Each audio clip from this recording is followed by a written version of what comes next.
Welcome to the April 3rd, 2013 meeting of the Lake Forest Building Review Board. I am Peggy Vignocchi, Chairman of the Building Review Board. At this time, I ask members of the board to please introduce themselves. Michael Bleck. Maddie Dugan. Monica Ruggles. Charlie King. John Clair. And would our representatives from city staff please introduce themselves? Megan Newman. Kathy Cerniak. Thank you. The board is here tonight to work together with all of you, property owners, architects, neighbors, and interested citizens, to continue the long tradition that allows Lake Forest residents and businesses to work together to preserve the qualities and the unique character that make Lake Forest a special community. We recognize the personal importance of each petitioner's request. Our goal is to respect the needs and desires of property owners while balancing the interests of the community as a whole to preserve and enhance its architectural character and landscape streetscapes. For those of you who may not be familiar with the Building Review Board, the types of projects that come before this board are those in which the property owners are requesting a variance to allow a home that is larger than permitted by the code, are seeking a demolition permit and approval of a replacement structure, or otherwise involve issues that could not fully be resolved by city staff. It is important to note that over 95% of building permits are issued by the city without the need for any board review. Thus, the board typically deals with the most challenging and sometimes controversial projects. The City of Lake Forest is committed to conducting open and fair meetings. To achieve that goal, the board has adopted meeting procedures, and all parties will be provided an opportunity to speak. These procedures are outlined on the agendas available at the back of the room. This meeting is also broadcast on cable television. Speaking on behalf of the entire board and city staff, our objective is to provide a review process that is thorough, fair, and without unnecessary delay. The next order of business is the approval of our meeting minutes. And I will ask the board if everyone has had the opportunity to review the full set of minutes. Okay. Are there any notes or comments to the meeting minutes? None. Do I hear a motion regarding these minutes then? I'll make a motion to approve the minutes as presented. Second. All in favor? Aye. Aye. Motion is carried. Thank you.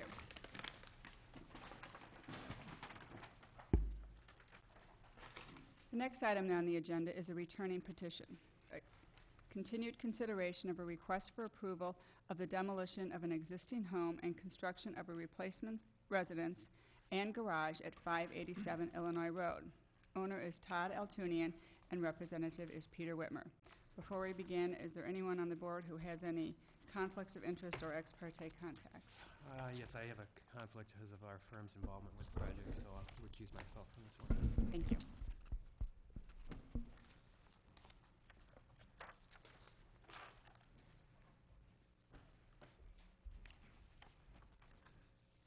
Good evening. Good evening. Thank you. We're returning with the project, and we made some modifications. I'm Peter Witmer, the architect.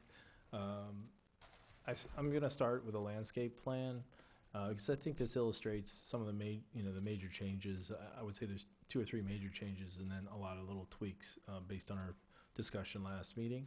The garage orientation, we've moved it from the property line an additional 2 feet, so that we had 7 feet from our property line to the back of the garage.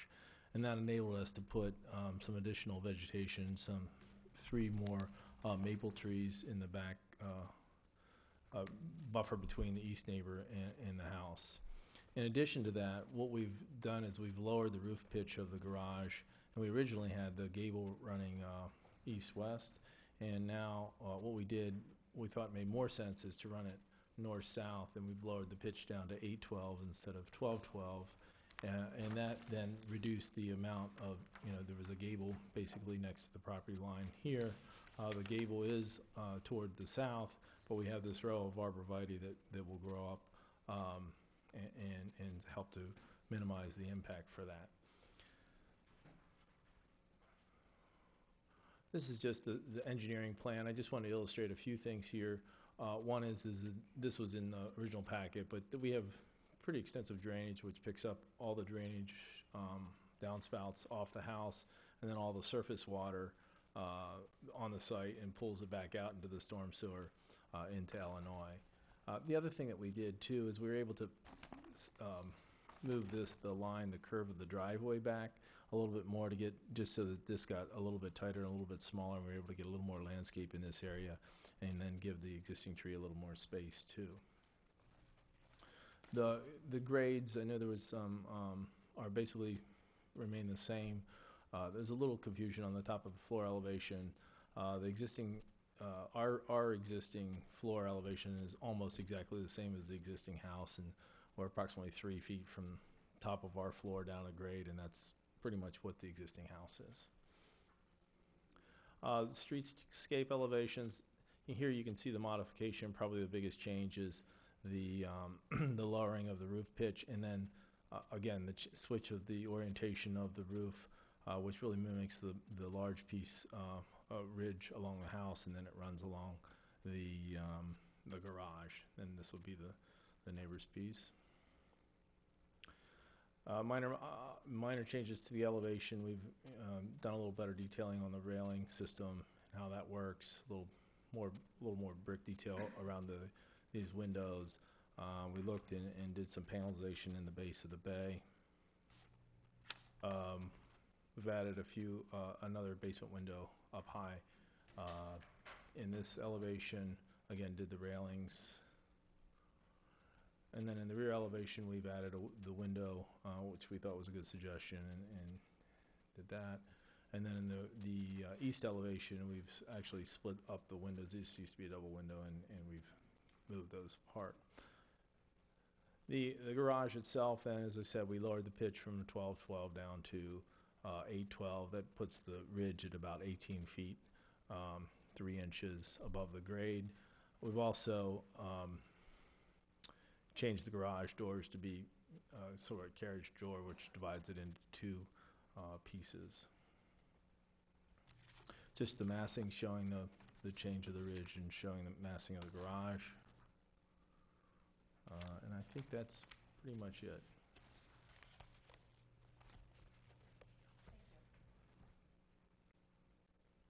At this time, we will have city staff present their report. Thank you, Chairman. As was mentioned, this item was continued from last month's board meeting. The request is for demolition of the existing structure and the proposed replacement structure. With respect to the modifications, the petitioner has looked at the various items that were brought up at the board meeting in March. Given the corner lot, siting this home really does provide some challenges. There are more restrictive setback requirements. There is a relationship to both the Wildwood streetscape as well as the Illinois streetscape.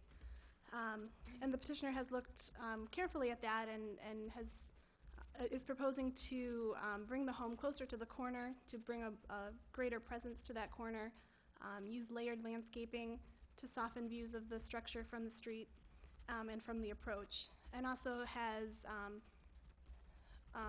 utilized some one-story porch elements to try to mitigate the increase of size that does occur with this replacement structure. With respect to the driveway and the garage location, the board heard lots of testimony from public regarding the location of the garage, the location of the driveway, how this overall site plan is laying out. And I think the petitioner has done a lot of research with respect to how the site is laid out or proposed to be laid out. They looked at the option to put the driveway along off of Illinois and along the east property line. And from an engineering standpoint, that does offer some challenges with impervious surface. It does limit the amount of screening that can happen between properties in that location. And staff does support the proposed location of the garage and driveway.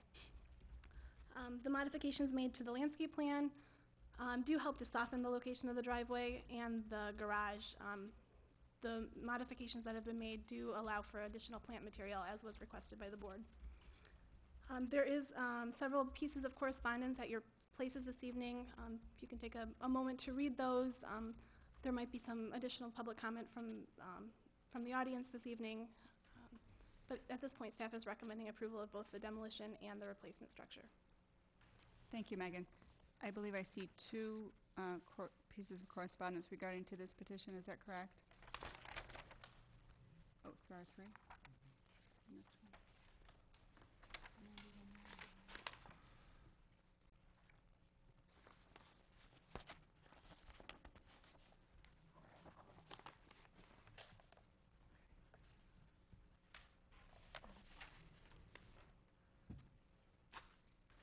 Okay, correction, there are 3 items regarding this petition.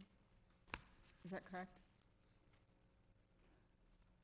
3 pieces of Three- correspondence? Yes, okay, all right. Then we will just take a few minutes to review these. Thank you.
If the board is ready, we'll continue.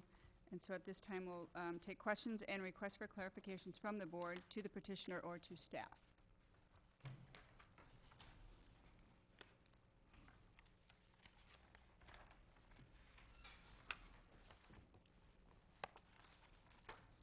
Questions?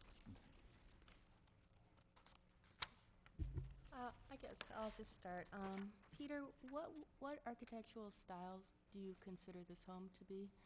You know, I think it's somewhat of a vernacular farmhouse style. Okay. Some of the detailing that I see on the home doesn't seem to be consistent throughout, so would you be willing to go back and work with staff or some other members to Oh, absolutely. clear up some of the Absolutely. I details? think, you know, if there was things that we thought would be better, I would welcome that. For the dormer on the west elevation, it's the composition of that elevation. I mean, you have the 2 symmetrical, gables, and the kitchen window and the basement window, and that dormer is offset. It's neither centered on those kitchen windows nor is it centered on the roof. Is that something that you would be willing to look at? Sure. One of the things I was looking at was, I was just going to this floor plan.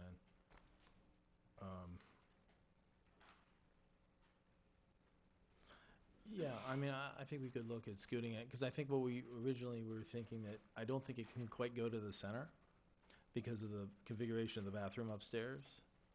So it can't be quite in the center, so we didn't want it quite off. And so that was the idea of slipping. But we definitely could study that and look at that. Right. And then some of the eave return on that dormer, it has the pork chop eaves, so it looks, it's something like that. I think it would be important to go with a more traditional To have eave return. the piece going down straight, yeah, okay. And the cap eave returns at at either side of the gables, that traditionally you would see like a lower sloped roof and not as prominent of a shingled area. And the detailing at the front bay, I think, is it just a representation of the drawing, or are you just, thinking that's just gonna be flat stock We're thinking trim? that's just a flat panel. I mean, we looked at it being brick, and it was really peculiar to us to look at that being brick, and we thought it'd be better. We originally added shingle, but I think that needs to stand out. So, one of the things I think could happen here would be is if a little bit larger board were to come across the top and have a little bigger seal, which would give the proportions of that panel to be a little more rectangular than it would be square, I think would probably help that.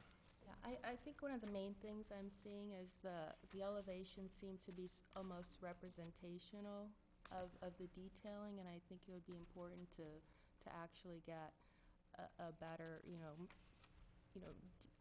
construction drawing details of Mhm. the home before, it was, really in for permit, so that staff could look at it and make sure that it was, historical in nature. So, my concerns are the eave returns, the detailing of the bay, the casing around the windows. Instead of picture frame, maybe there's the casing with a true sill So, beneath it, so. And, one of the big comments, of course, is the placement of the house, and, I spoke about that last time.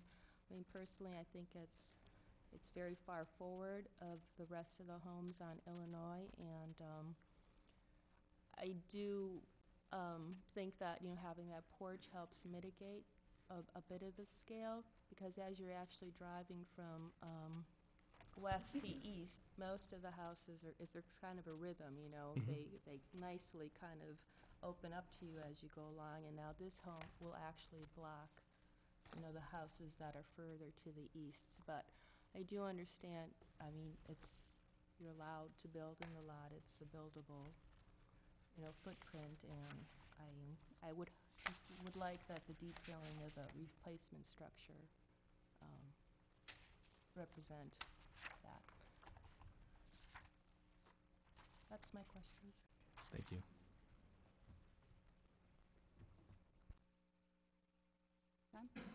John? Peter, I had a few questions. How does somebody visit this house? How do they come to the front door? Where do they park? How do they walk? I think most of the people come to the back door. They come to the back door. Yeah, I think. So if you're parking on the driveway, if If- somebody was parking on the driveway and wanted to go to the front door, they would have to walk down the driveway, down Wildwood, which has Mhm. no sidewalks, walk along the south end of Illinois, sidewalk to the paved sidewalk that takes you to the front door. I think that's right. And the porch, the front wrap-around porch, it wraps around, but then it dead ends. Correct? Correct. It wraps around the piece to What here. reason or what rationale wouldn't you employ another set of stairs or some way of getting from the driveway directly into that public porch? I think it's important to have a symbolic front door that fronts on Illinois, that. Well, I'm not suggesting the front door, but why wouldn't somebody come from the driveway and get to the They the go from porch here. to get to the front door and not have to run all there? My understanding is you can park, if you could park along Wildwood, correct? So you could park here, walk along the sidewalk, and come in Okay, the but front my door. question is, is there a reason why you don't have another set of stairs leading off the porch on that side? I think, I never contemplated it, actually. Okay. The one is that I really wanted this to be to understand that this would be the front door. I mean, I guess the one place you could put a set of stairs will be tucked in this side, And then have a walk to the driveway. and then have some walkway this way, but it seems pretty illogical to go, if you're pulling the driveway when there's a door right here, that you wouldn't go, that you would walk around, go up the stairs, go around the porch, and in the front door that way. What is the plate height of the garage, Peter? The plate height is, I think it's 8'6" to the top of the plate, the start of the, 7-foot doors? it's a 7-foot door, yeah. What height, or are they 16 or 18 foot wide? That's 18-foot wide. 18, what's the reason for not doing 2 individual doors?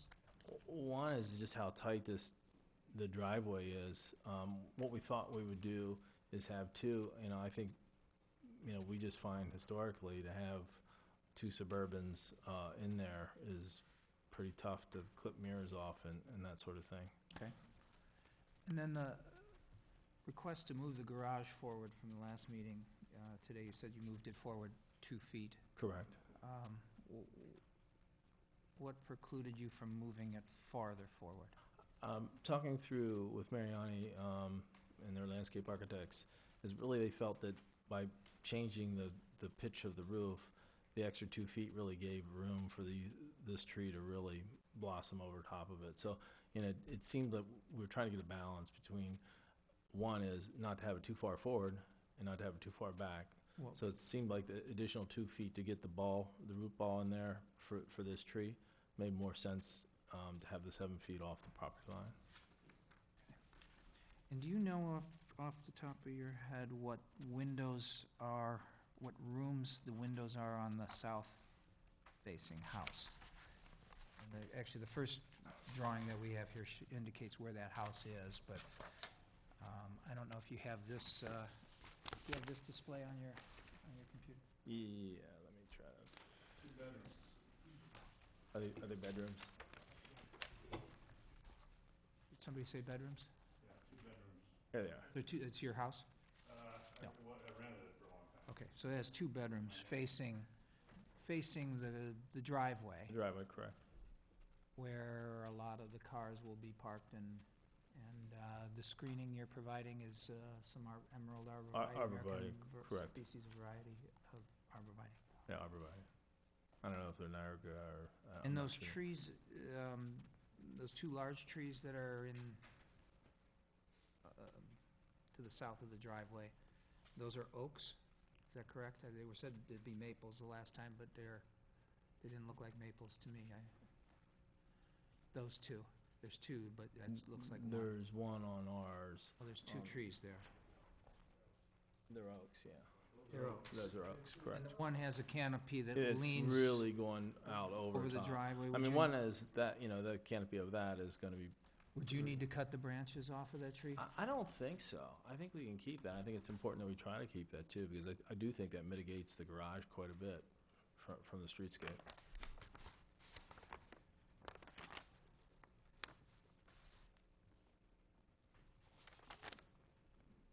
Okay.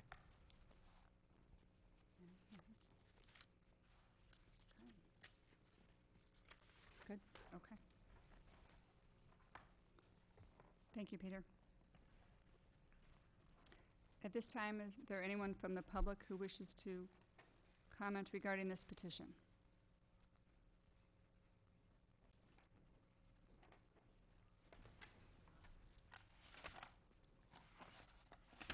Thank you. My name is Locke Walsh. I live at 595 East Illinois Road, which is right to the east of the property in question.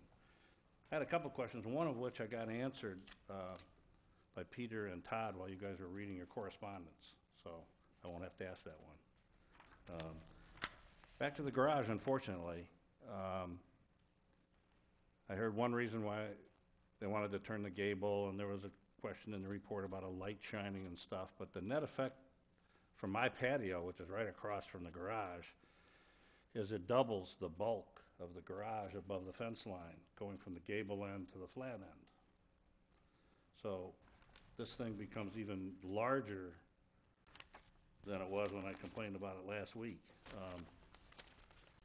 I'm not a landscaper, so I can't talk about the tree and the crown and all that. But it's a much smaller profile, so I'd prefer it be turned back and take the risk that the light will be left on. The garage door has glass in it, so if the light's on, they can see it from the house. I don't know what other factors there are. I don't know if it's a big issue or not, but it would just make it, I appreciate the 2 feet, but if it could go back to the gable, it'd be helpful. And if it could go another 3 feet, I think it would be better. It would tuck into the door.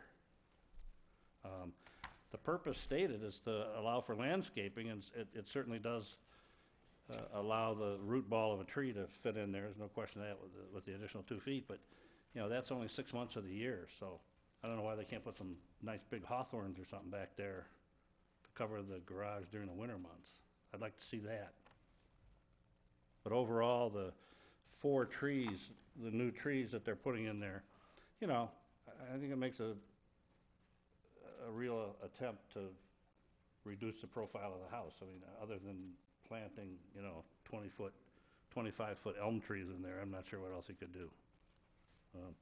So I'd like the garage moved, the orbit, so the gable end goes east-west again, unless there's some issues I'm not aware of.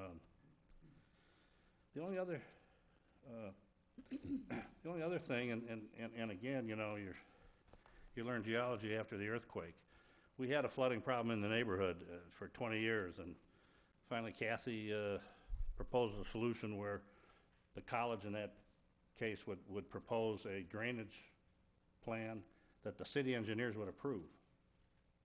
And lo and behold, after 20 years, the floods stopped. So I'm sure that the plan that's been proposed has been designed by competent engineers, but if you could add to your approval from the Building Review Board that it's subject to approval by the appropriate city engineers, we have a track record of that being very successful. And so that would be very much appreciated. And I know it'll be a shock to everyone, but that's all I have. Welcome to the neighborhood. Thank you. Is there anyone else from the public who wishes to speak?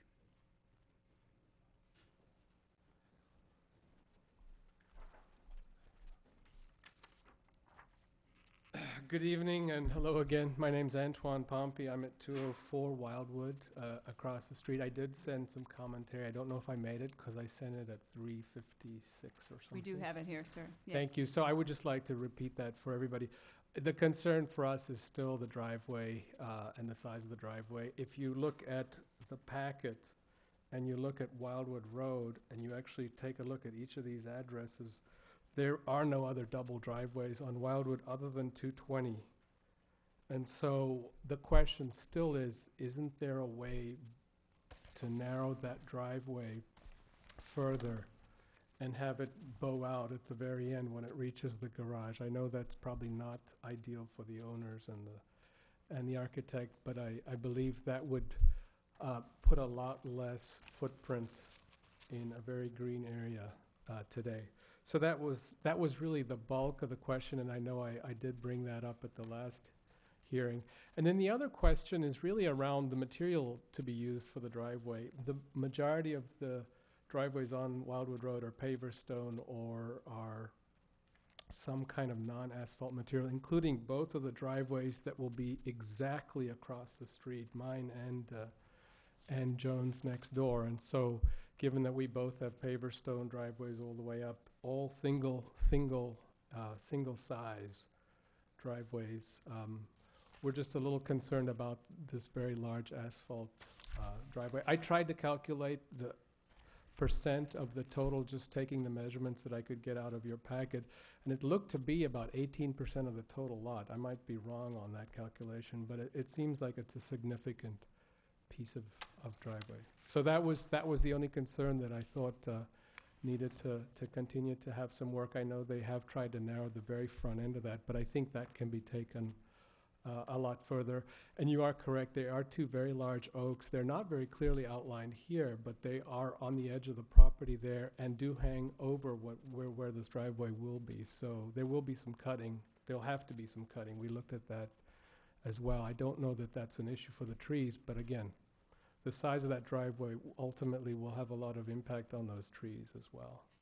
And so the kind of driveway as well would certainly help. I have paver stones, as does Joan next door, and we have 2 large trees right next to those paver stones. And because of the drainage, those trees do well, but I think with asphalt that would be an issue.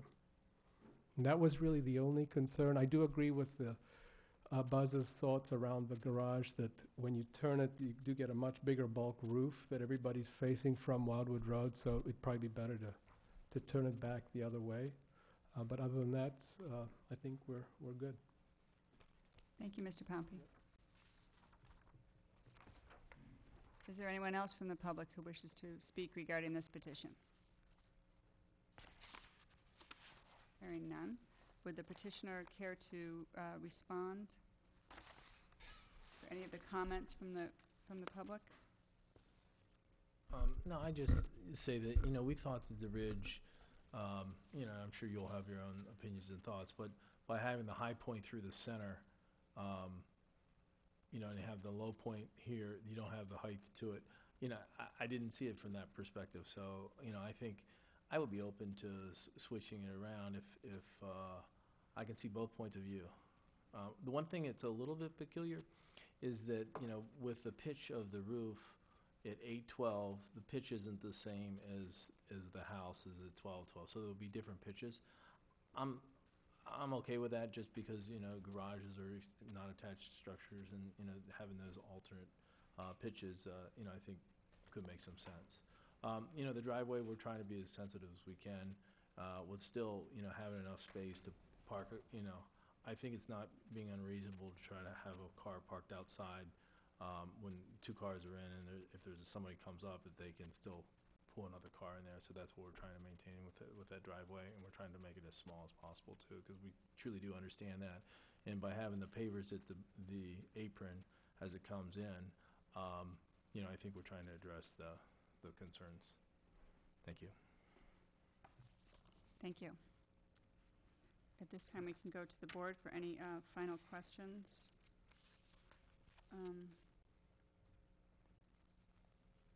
I have a question. Is the current driveway, I don't remember what I walked on, but is it asphalt or is it just gravel? It's asphalt currently? It's asphalt. Not in very good shape. No, I know that. And what kind of square footage are you talking about for the pavers that you're proposing at the apron there? It's fairly significant. I mean, this is the area where it's indicated in the shaded area. So, I don't know, that might be 12 by, might be 150 square feet.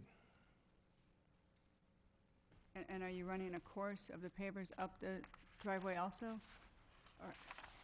Or is it just a thick line there? We weren't thinking we would. I mean, we could have it, a paver go around the edge piece like that. But we weren't thinking that. We were thinking that we'd just be bordered around and do this, and then this would be an asphalt piece. And then, we have the same sort of brick pavers on the front drive piece too.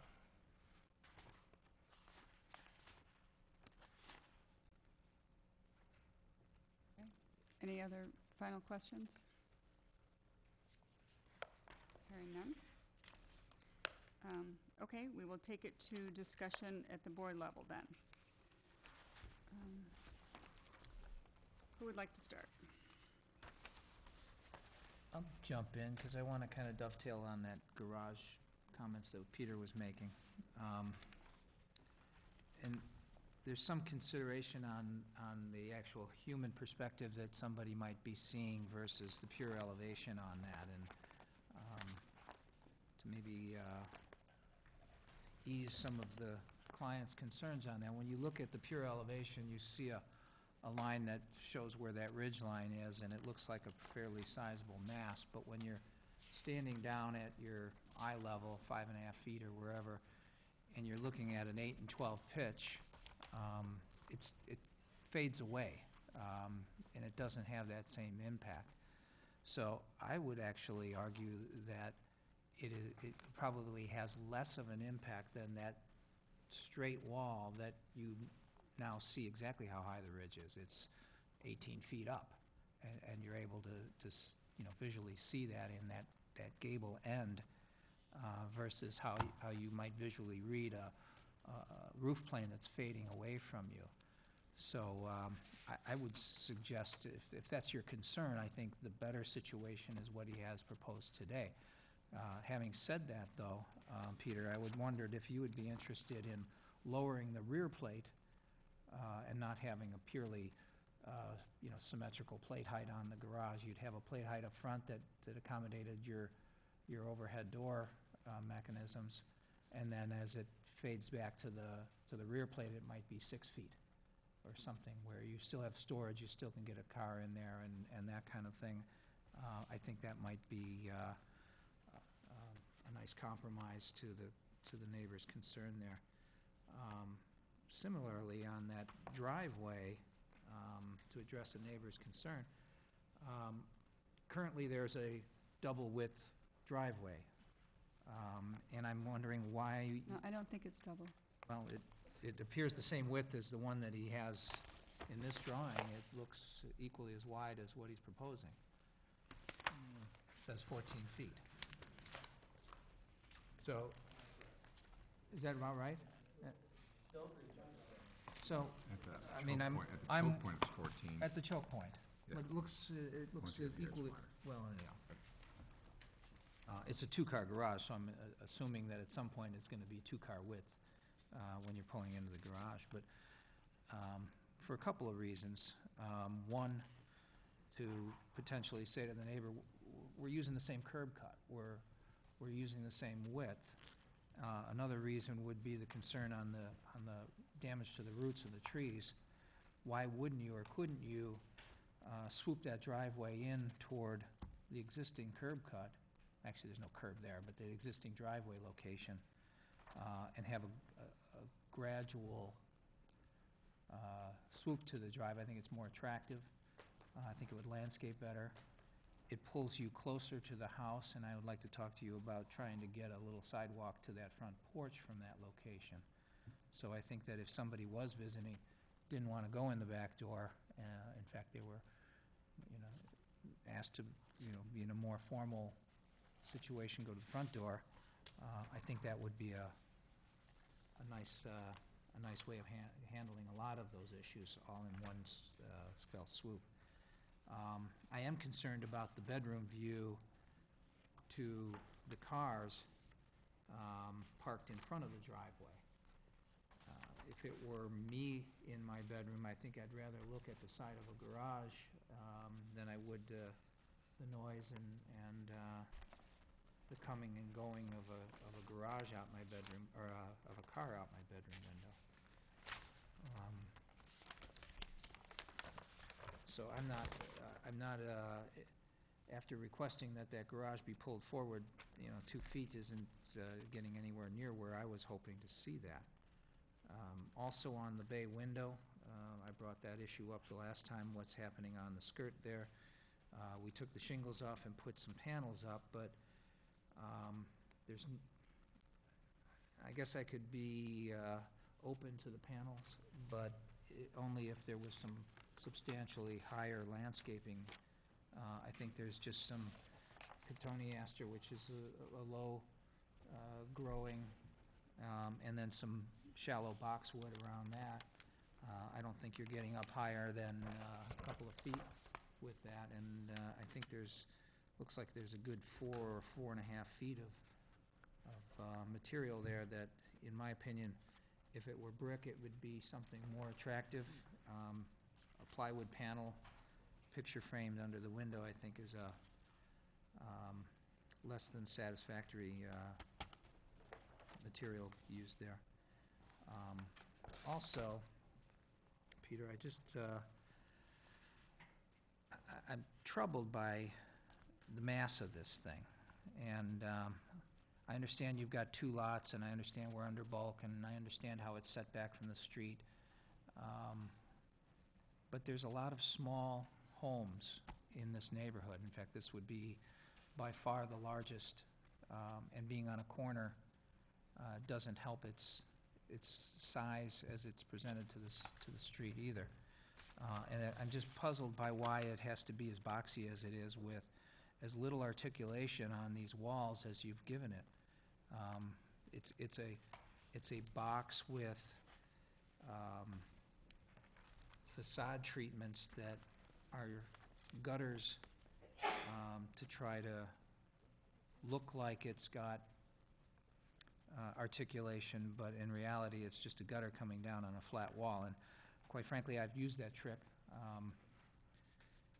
I'm not opposed to it, but in something like this, where scale is an issue, because it is inconsistent, I think, with the neighborhood, why we can't get a change in plane there, and why in this west elevation that has a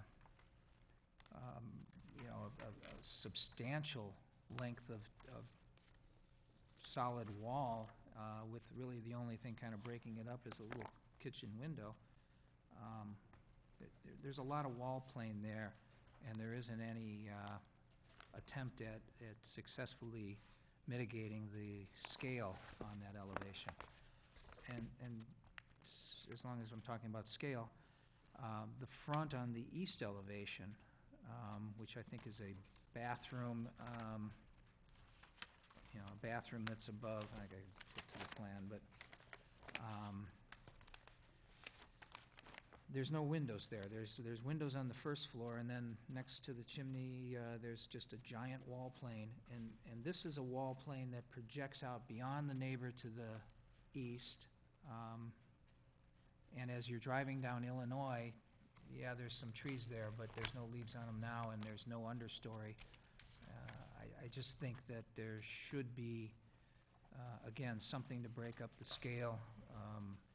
You have the use of these half-dormer windows that project up. It looks like you've got an opportunity to put a dormer window in a bathroom or two and help that scale and help the aesthetics. And I think this could benefit a lot from a subcommittee. I'd be, I know you and I have a good track record of roundtable discussion on thoughts on things I'd love to be part of, but I feel like I'm back right where I was last month, with the only thing that's changed is a small window in the rear elevation. I don't think there's been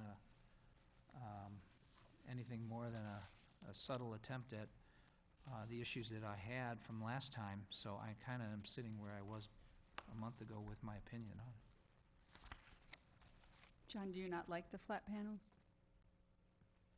Do I not like the flat panels? Yeah, what- I like them better than the shingles, because I thought that was, just didn't show that Okay, but your that there was comment a was... lot of thought. Okay. Well, I don't mind the panels if there was some more landscaping to help, mitigate the scale of it, but it's a one flat plane, one color, one material.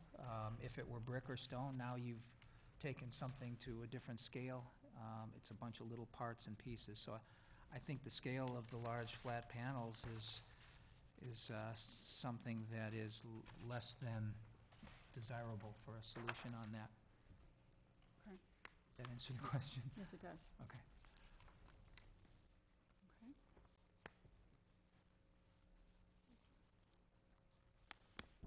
Okay. I think, John, you raised some good points. I think it's on the margin. I think overall the design is attractive. I think it's befitting the neighborhood. It's an interesting neighborhood because you really are in two separate locations of that corner lot. You have Wildwood with smaller homes, but if you go up and down Illinois, this is not an atypical size for a house. So, it's tough to kind of fit it in that. And I always thought the wraparound porch is a nice way to kind of integrate it into both. I do appreciate that they moved the house to give a little more room to the side yard for landscaping. And overall, I'm in support of this project and could approve it as is, with just suggested changes to the owner. So, my thoughts on her,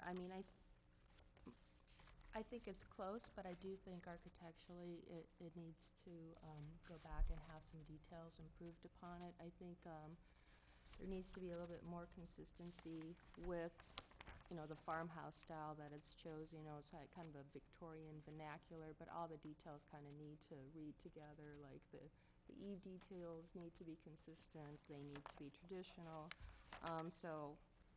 If it would go through, what I would like to see submitted to at least to staff for their approval are eave cap return details, eliminating the pork chops on the dormers, porch details, porch beam column details, the connection of the relationship of the column base to the foundation wall. Right now, it looks like the column base is overlapping the foundation, so, just a little bit more consistency and traditional details that would make this project really sing. I mean, I like the simplicity of it, but since it's simple, the details need to be perfect. And it's kind of spot on. Door and window casing, I believe they should be more traditional, not picture frame, the casing with the sill. And then also, there's really no details of like what the newels are on the decks. So I think, some detailing, if that goes to staff or if it goes to a subcommittee, but I would like to see some more detailing than what's on these elevations right now. And the other thing I'm sort of thinking about, the driveway, I think some of John's comments definitely have merit. When I look at it, it's like, they're always backing out of the driveway. There's no place to turn around or anything like that, so I don't know if you want to investigate if you can do a little turnout or curve, but it's a challenge, because, to back out on Wildwood all the time and not have a parking space for when your guests come. But overall, I'm in favor of it. Oh, one other thing that I sort of struggle with is the west elevation, that, the dormer that's kind of just hanging out up there. And then the relationship of that screen porch, it just kind of comes and it just ends, kind of halfway, along the elevation. So, I think it's got good potential. It's strong, but it's just not quite as strong as I think it could be. Let me ask the board this question. One of the letters we had before us this evening was regarding, from Art Miller, regarding the replacement structure not being formal enough. What is everyone's comment on that? And especially, maybe if these refinements were made, then maybe that would help alleviate that concern, or do we feel that's a founded observation? Well, I don't necessarily think that it has to go to a classical Georgian or, something that's, strictly symmetrical. The neighborhood seems to have a number of different styles. It's a pretty eclectic neighborhood. So I think as long as the home is consistent with the architectural style, which is, the sort of Victorian farmhouse, as long as it's Yeah, and meeting it. if you're using the language and you're using the details properly, and the composition comes together and there's not awkward dead spaces or awkward busy spaces, then I think it doesn't have to be formal and pure. I think it can be more romantic, and in fact, a lot of times the farmhouse is something that evolves as the farmer has more children, or the next family has to live there, and these things will become more random and not so pure. But a lot of the things that maybe he's responding to that's locally here are these vernacular farmhouse, bungalow, smaller lot, narrow lots that don't have the ability to grow and transform themselves. So, it doesn't need to be pure if in fact it's fun and romantic. That's something I think the community would like. I could support the petition with the architectural details being addressed either by a subcommittee or by staff. I think it's a good-looking building. I think it's a nice addition to the neighborhood. It certainly is a pleasant replacement to what's there. I think they've done a good job of utilizing the lot. I think the landscaping is going to soften things and make it work. So as I said, I think the drainage will be all taken care of by the engineers and the city. So as I said, I could support it either subcommittee or just going back to staff with the details that my fellow commissioners have recommended. Okay. Yeah, I think maybe it could go to staff and come back on a consent agenda. I think it was, I got the feeling that it was clear to the petitioner what those specific items were. And I'd like to make sure there's a contingency that a certified arborist is going to handle if there are branch prunings to those oaks or root prunings that should take place. There's going to be some damage to to the root system. I mean, those roots go all over the place, so whatever we're doing is going to have an impact on those trees. So if there's any kind of fertilization program that they want to put them on, but I think there should be definitely a contingency on the care and treatment of those trees. Okay. So in addition to the recommendations from staff, I'm hearing the specific details that Monica had mentioned, to include possibly looking at a different driveway layout with maybe a turnaround space or something, just to explore that. And then obviously the arborist. What's your opinion on that for going, I think it could go to consent and let staff go with that juncture? I'm fine with that. Okay. I'd like to see subcommittee, but that's just because I'd like to work with Peter on a couple of things. So would we vote on either subcommittee or just consent, or? I think we can, I mean, if we feel, I mean, I just feel that it was clear enough to the petitioner that what the details were that you wanted to explore and put within the right context. I think that he could do that. I think the petitioner's willing to work with staff on this. I don't see any problem with leaving it up to staff. Are the items clear to you, Megan? We certainly have clear direction on the items that need to be looked at. We can certainly consult with the chairman as needed. Okay. Okay. Okay, based on that, do I hear a motion for this petition? I'll attempt it. I move that we approve, is this a two-parter? We approve the demolition of the existing structure, and we approve the replacement structure at 587 Illinois Road, with including all the details that Monica and John discussed, and that the petitioner will work those through with staff, and it would come back to us on a consent agenda. Second? All in favor? Aye. Opposed? Hearing none. Motion carries. Thank you very much. Congratulations. Thank you. Thank you.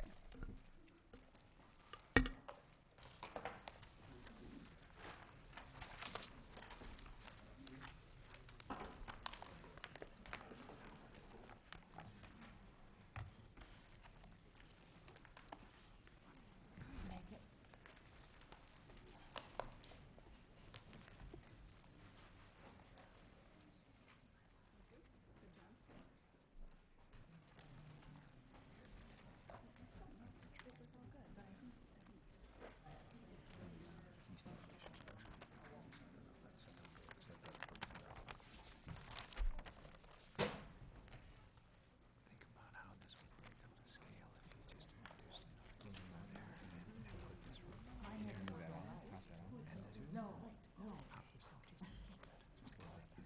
Pop this out just a little bit. This isn't very bad, it's better. Just to the scale. Yeah, and we get a blue screen, and then we get a little message, and then it never, That's exactly what ours is doing, so ours hasn't worked out. So, okay. it's scanning it, we're just not. Okay. I just wanted you to know. Okay.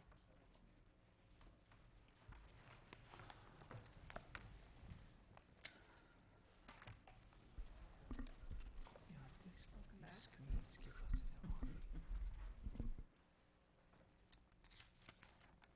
That's right now, maybe next. The next item on the agenda is also a returning petition.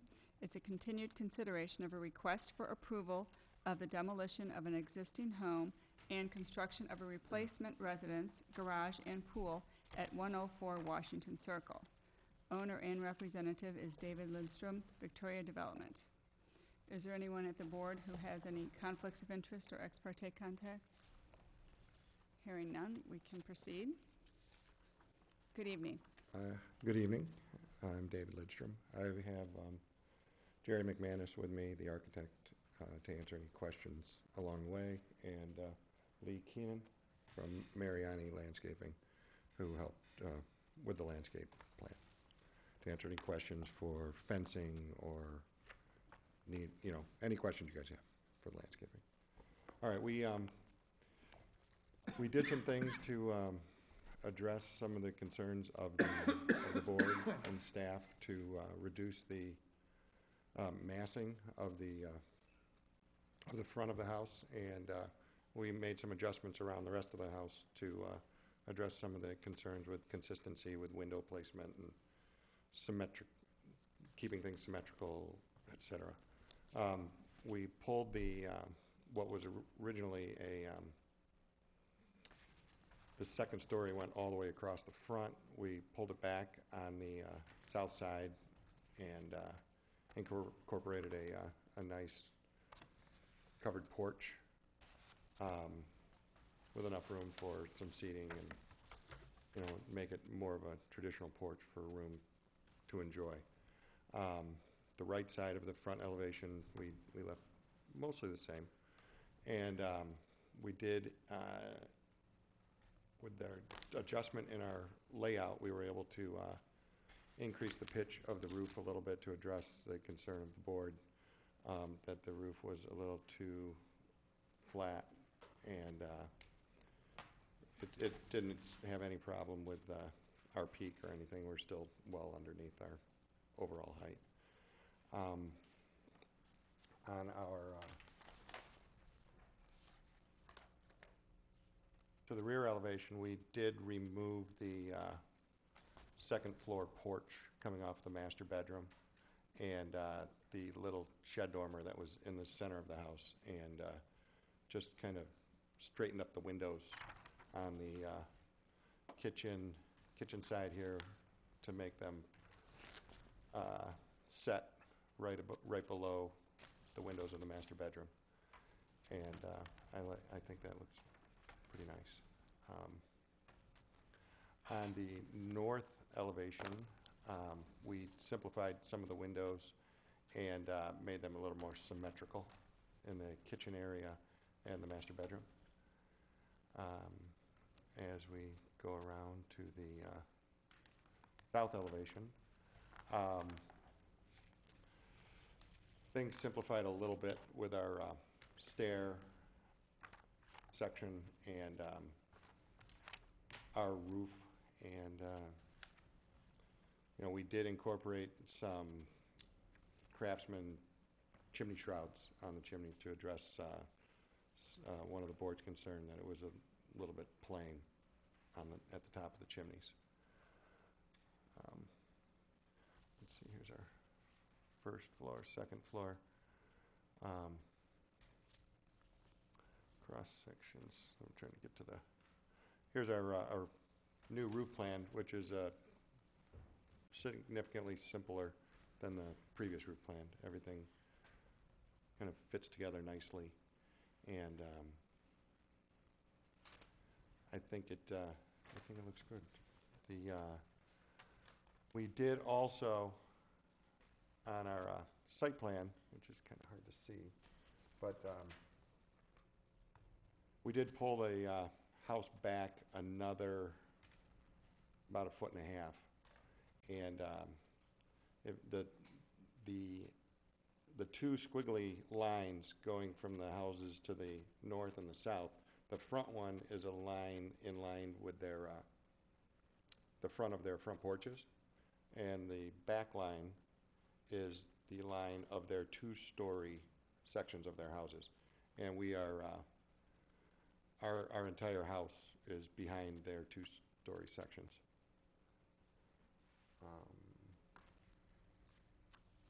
And then this was just our landscape plan with a couple of samples of fence that I'd like to use, which is Craftsman style, and we made some adjustments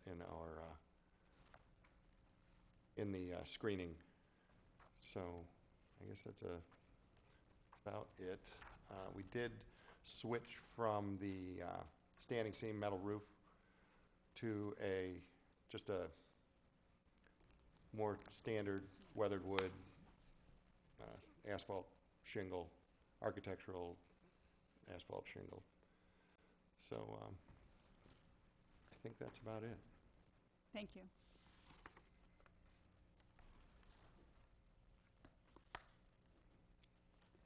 This time we'll have city staff present their report, please. Thank you, Chairman. This is another item that was continued from the previous board meeting. Again, it was a demolition request and a replacement structure. At the March meeting, the board felt or gave pretty clear direction to the petitioner to really look at the massing and the architectural style, how it relates to the site, how it relates to the setback that's required on this property. And the petitioner has made some good improvements to the project. By increasing the roof pitch, that does help the proportion of the home. There is starting to be some further articulation of the front porch. However, there is still several items that are identified in the staff report, and I think the project could benefit from further direction from the board and further refinement of the design. In particular, the proposed structure is sited closer to the street than is permitted by code. Typically, new construction it complies with setback requirements.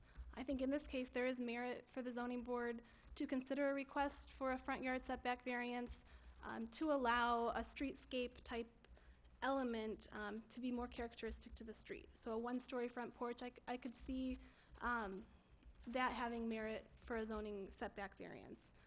As currently proposed, there's still a two-story mass within the front yard setback area. And I think further work on the front elevation in general should occur, especially given the fact that there's a setback variance requested. With respect to the front elevation, the board commented on the number of architectural elements that are on the front elevation. While the front porch is more articulated with this current proposal, there still are several different pieces to that front elevation. And while individually they may add interest and architectural style to the front elevation, when you have multiple elements all in a small mass, it does start to become busy and less consistent with the architectural design guidelines. So at this point, we're asking for input from the board, primarily with respect to the setback and that the mass of the front of the house, and as well as the articulation of the architectural style on the remaining elevations. I'd be happy to answer any questions that you have. Thank you, Megan. At this time, we'll take it to the board for any questions or clarifications to the petitioner or to staff.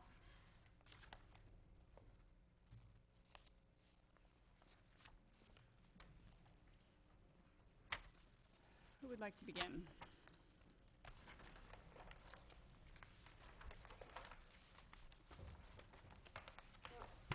I have a quick question for staff, and this is actually going to the garage. Can you clarify accessory structures and what is allowed in it? It looks like this garage is going to have like plumbing and changing rooms and a full basement. Is that something what's the ordinance involved with that? Sure. Accessory structures are permitted to have uses that are accessory to the main house. So a pool house, a garage, a gazebo, those types of uses are permitted by code. Okay. And as you stated in your packet, the home is presently, it's going to be over the front yard setback. So will this have to go in front of ZBA even with our approval? Correct. The Zoning Board of Appeals and ultimately the City Council would approve the setback variance. Okay.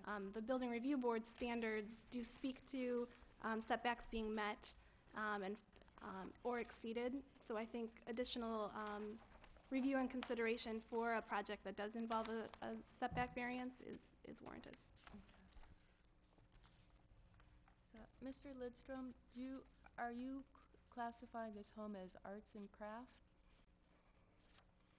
Yeah, I would say it's more of a craft, it's under the arts and crafts umbrella, Umbrella? which is more of a craftsman, with mostly craftsman details, yes. Mostly, okay. Because I do see that you have a number of different types of elements on it. You have the curved windows and, some things are arts and crafts, some things are sort of shingle style, and some things are just sort of vernacular. But Mhm. you would like it to be arts and crafts. Yeah, and I think that it leaves enough leeway underneath that umbrella that we could do a couple of those little details to give it just a little bit of, I don't know if it's whimsy, but it's a little bit of creativity.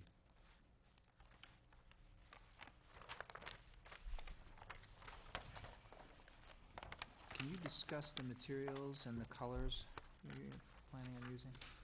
What is the stone and what colors are the materials?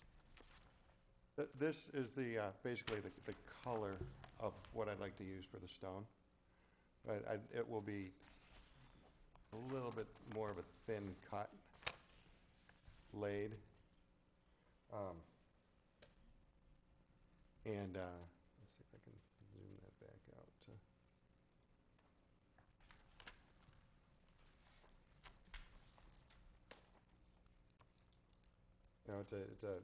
It's a Halquist Monarch is the color. And it's only going to be used on the column bases and the chimneys at this point. Now, the rest of the house is going to be a cedar shingle siding with a slightly off-white trim bandboard across the center of the house and at the base, and pretty close to the colony white of the windows. So kind of simple, not too many colors involved, in keeping with the traditional homes in the neighborhood and the style that I'm going for. It's kind of tough to make out that color on the siding. Do you have a sample of that at all? Is that a gray or a? It is a teal. A teal. It is a teal. It is a teal, and it's a bit that it looks different on the screen over here than it does on the screen there. Yeah. So you're proposing using this teal siding and then that Halquist stone, where's the stone? Oh, the chimneys The chimneys? and the bases for the columns, the square columns At the front of the house? at the front of the house. On your front elevation, it also looks like the whole porch is stone. No. No, Yes, that oh, look- underneath, I'm sorry, just underneath the bowed window on the right side. Everything else is on the right side, from the column to the column. We carried the stone across that, You did, okay. yeah. Megan, could you remind me what the setback is for the front yard? There's a 40-foot front yard 40. setback. And I can, on this page, So, Mr. Listrom, did you move it back any bit? we from moved the- it back. The front of our window well is at about 32.2, and that's what that 32.2 line takes us to. And the 40-foot setback line, see if you can see that, is right here. Okay, So, but we still have as Megan had pointed out, we still have a two-story area that's in that, yeah, it's about 2 feet. that's in that setback. Yes, it is. It's barely. Is there a reason you just didn't clear it then? I mean, what we talked about last time was Well, maybe we could possibly support, going forward and sending you to zoning board if maybe that was one-story massing at that point. What we did was, we did move it back, and we stayed somewhat close to the two-story lines of the houses on each side of it, rather than pulling it. I mean, if I did pull the I wouldn't be opposed to pulling our two-story part back a couple feet to get it behind that 40-foot line. Okay. I think that was some of the discussion was, and it's clearly in the staff report, that we still have a two-story mass outside of that, that line, which is of concern. And I was trying to stay consistent with the two-story Right. masses of the Right. neighboring houses, so that from the streetscape, Right. it's you sort of, the you still two-story have to, portions flow. no matter what we think here, you still have to go before another board and have that approved, and so, you know, if we have concerns with it, we're just trying to Okay. help you as the No, petitioner. I appreciate it. And it wouldn't take much to push that back behind the, Okay. On your west rear elevation,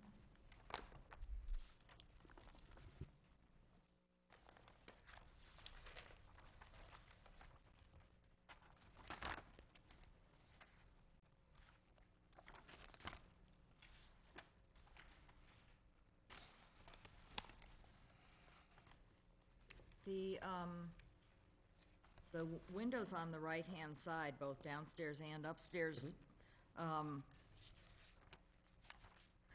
my eye, on the left-hand side, things are centered and make sense, but on the right-hand side, they seem awfully far over to the right, and then there's this big expanse of wall. Would you consider moving those windows in a little bit to center them more on that space? yeah, we could do something like that. I think I was trying to stay consistent with like the interior, the corner. We've got the spacing on the south elevation.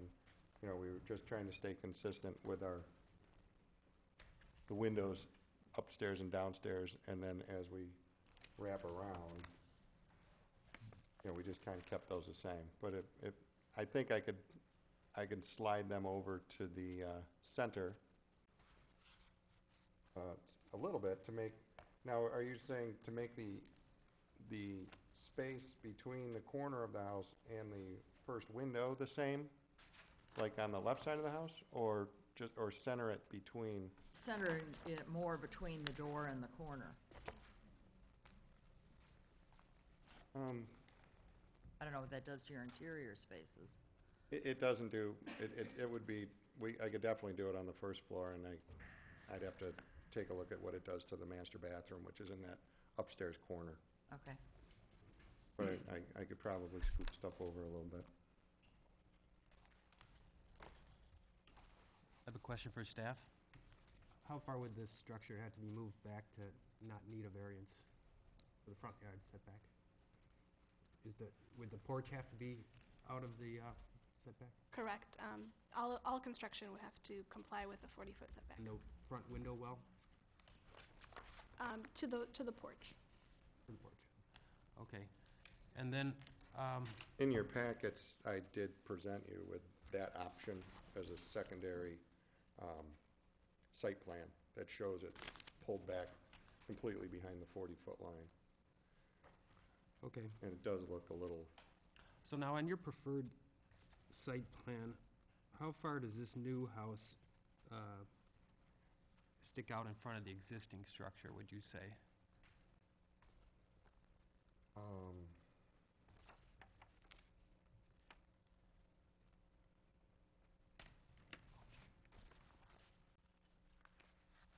it's gotta be about 10 feet.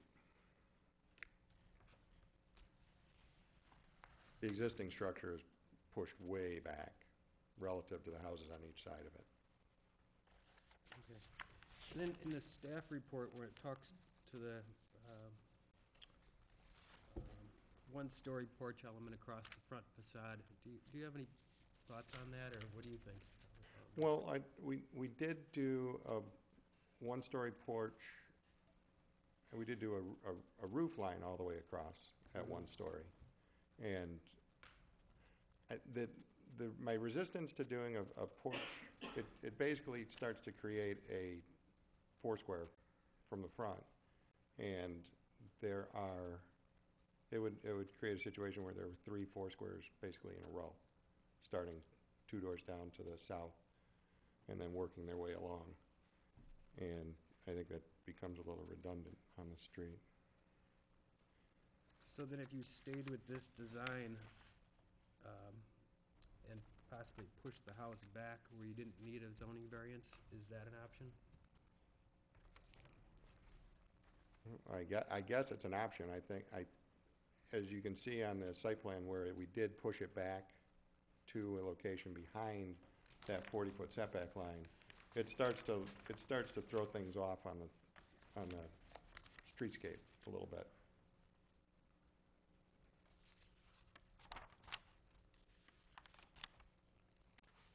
You know, and the combination of the smoother front elevations along the streetscape, as if you pull it forward a little bit, I mean, obviously it helps me in the backyard too, because that's where we're going to be doing our living, is mostly in the backyard. So I'd be willing to shoot for keeping it forward a little bit. At least the one-story portion that kind of cuts it on a bit of an angle. Pushing the south corner of our house all the way behind the 40-foot setback line really pushes the north side of our house back, well beyond it.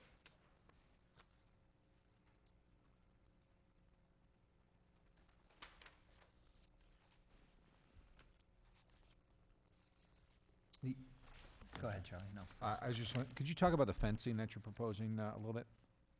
Sure. Oh, well, how about, Lee, you want to?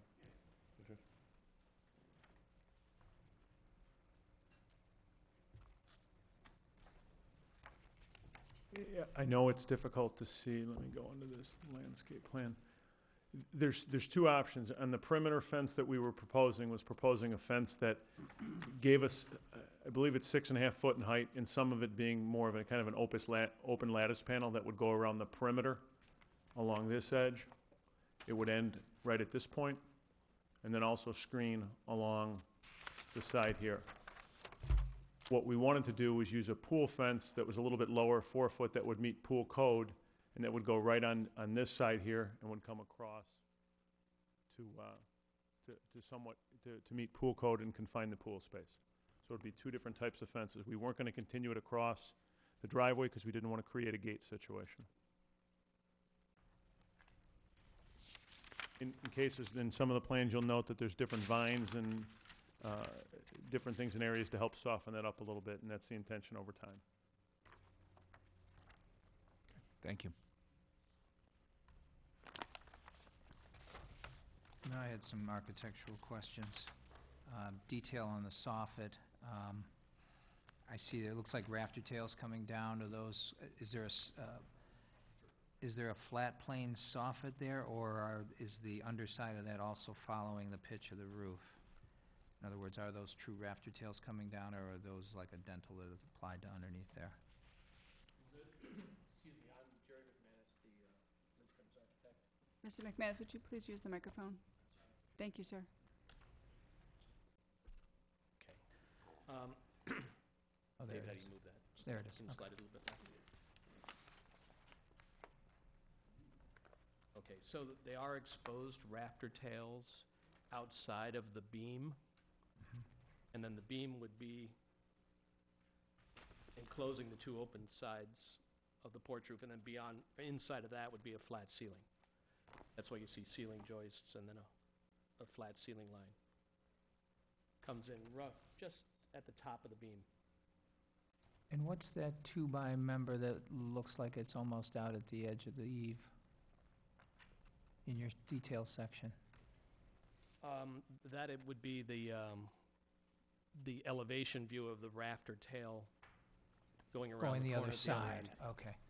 And what's happening on the chimney? What is that material that's, looks like a Lego up there? Bring a picture of that screen.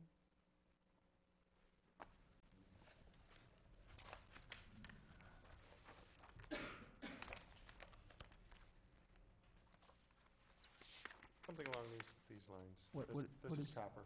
That's made out of copper? Yes, sir. And that's what you're suggesting for yours? Yes. And then on the window above on the front, it looks like there's two curving walls and that window is set back substantially from the plane of okay, so that's what you're proposing? Yes. Yes, sir. And then as I'm looking at this, and I look at my front elevation, and then I turn to the next page and look at my north elevation, I'm not sure that something is jiving in that plan, or I'm sorry, on those elevations. So, yeah, on the very front there, it looks like that wraparound, one that's facing east, and then it's wrapping around on the north side. It looks like it's about the same projection. Then if you go prior to that to the front elevation,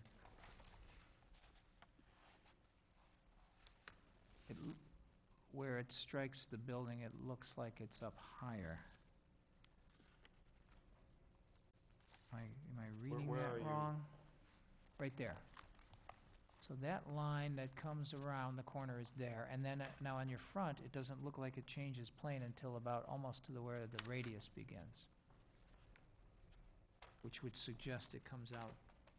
Monica, is that correct? Yeah, something's not right there. But that's, I'm not looking to find things, I'm just trying to understand it a little better.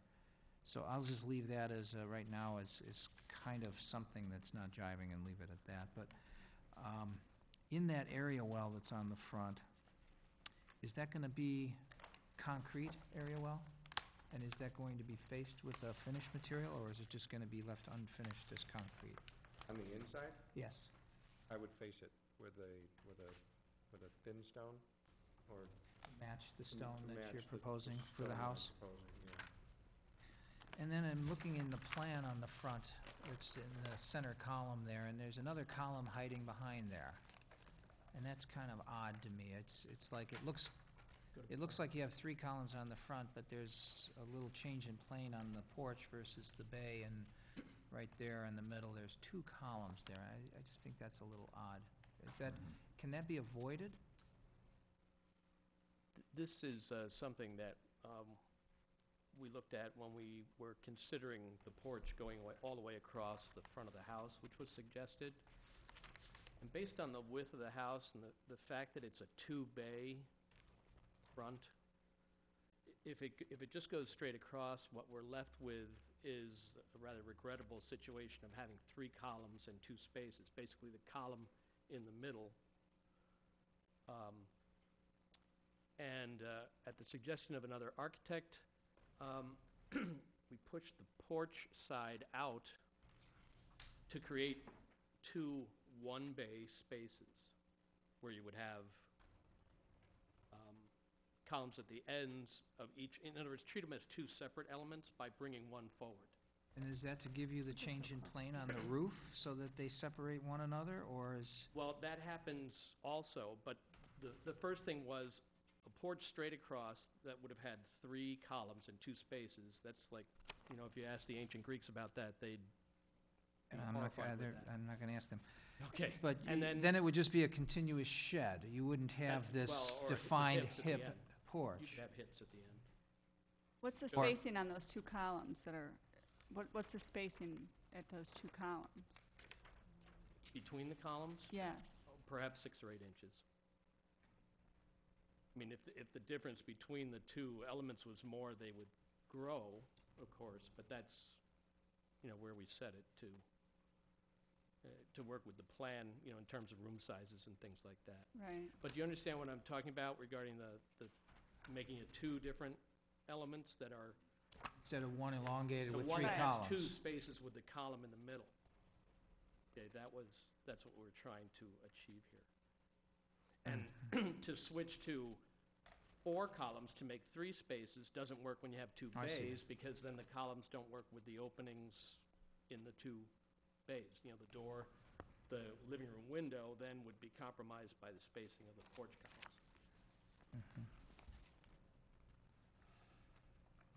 And then why was the porch removed off the back? I mean, right now you just haven't, there's no cover to that door. So if you were coming Actually, in, The balcony was not actually for the door. It was But- it was a balcony for a door from the back of the master bedroom. and I on the remember it second was floor. off to the right or the left side as you look at So, it. which was, Why wouldn't there be a porch trying to help that rear elevation with at least breaking up the massing and, because it looked like one of the earlier comments, it talked about how on the left side, there seems to be a lot of windows going on the right side, there's a dead space with very few windows and a bit of a void in the center, but I'm wondering if a porch roof or something couldn't help the scale and the design palette on that. Now, Would you be yeah, I'm kind of visualizing more of a porch in the center, Yeah, over the back door, and then where we have the double window on the second floor, make that a doorway, a single door. and have a little balcony or something over the top of it Maybe or a little something, and balcony. that's, That you could access from the master bathroom. and then on the south side elevation, you've got Not ready. a triple window on the first floor, and you have a representation of some stairs that are occurring on the inside of the home. Yes. Is there there is there's a just a separation space and a between, rail that you're gonna kinda see, or you're gonna see the landing stringer, and you're gonna see some rail in front of that window and That's all? correct. So the stair floats beyond, Back a or foot inside the from wall the- plane, which, what it allows us to do then is to have windows that align with the windows on the first and second floor, rather than be, And why wouldn't you just go ahead and, let the windows be let the skewed. windows be where they wanna be and represent what's happening on the plan on the outside? I think there would be some trouble with the Got a band board, Band board there, that's trouble. and, Okay. and then, of course, don't do that, then you have the windows at height, but that's the reason. Thank you. I think John brought up, some of the comments or questions that I also had, but one more, and again, I'm not trying to catch you on anything, I just want to clarify. The windows in the front elevation above the front entry, it's a 3 wide, small casements. And on the second floor plan, which is like a bathroom area, it looks like you have 2 sets of windows. You caught us in mid-switch. So, The elevation has the correct window placement. okay. That earlier version was something we tried, and it wasn't as appealing. It actually made that part of the elevation look like a face. I think you have that in your packet, and the first front elevation has that, and elevation B is the one I have here on the screen. Okay, and the brackets on that north side elevation, you don't have that kind of bracket anywhere else on the house? No, it's the only overhang that we have left. Right. So we have rafter tails in that mode, but this is the only overhang. And what is the base detail of the house, the water table?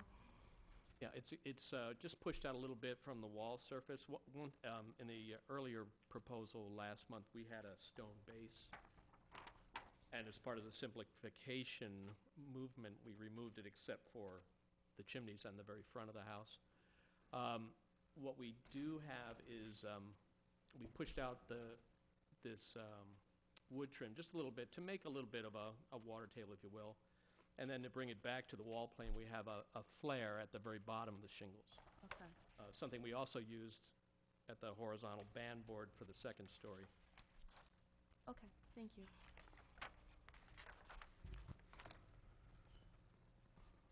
Any further questions from the board? I want to make sure, are the chimneys both going to have the stone on them, or Yes. they will? Okay. Yes.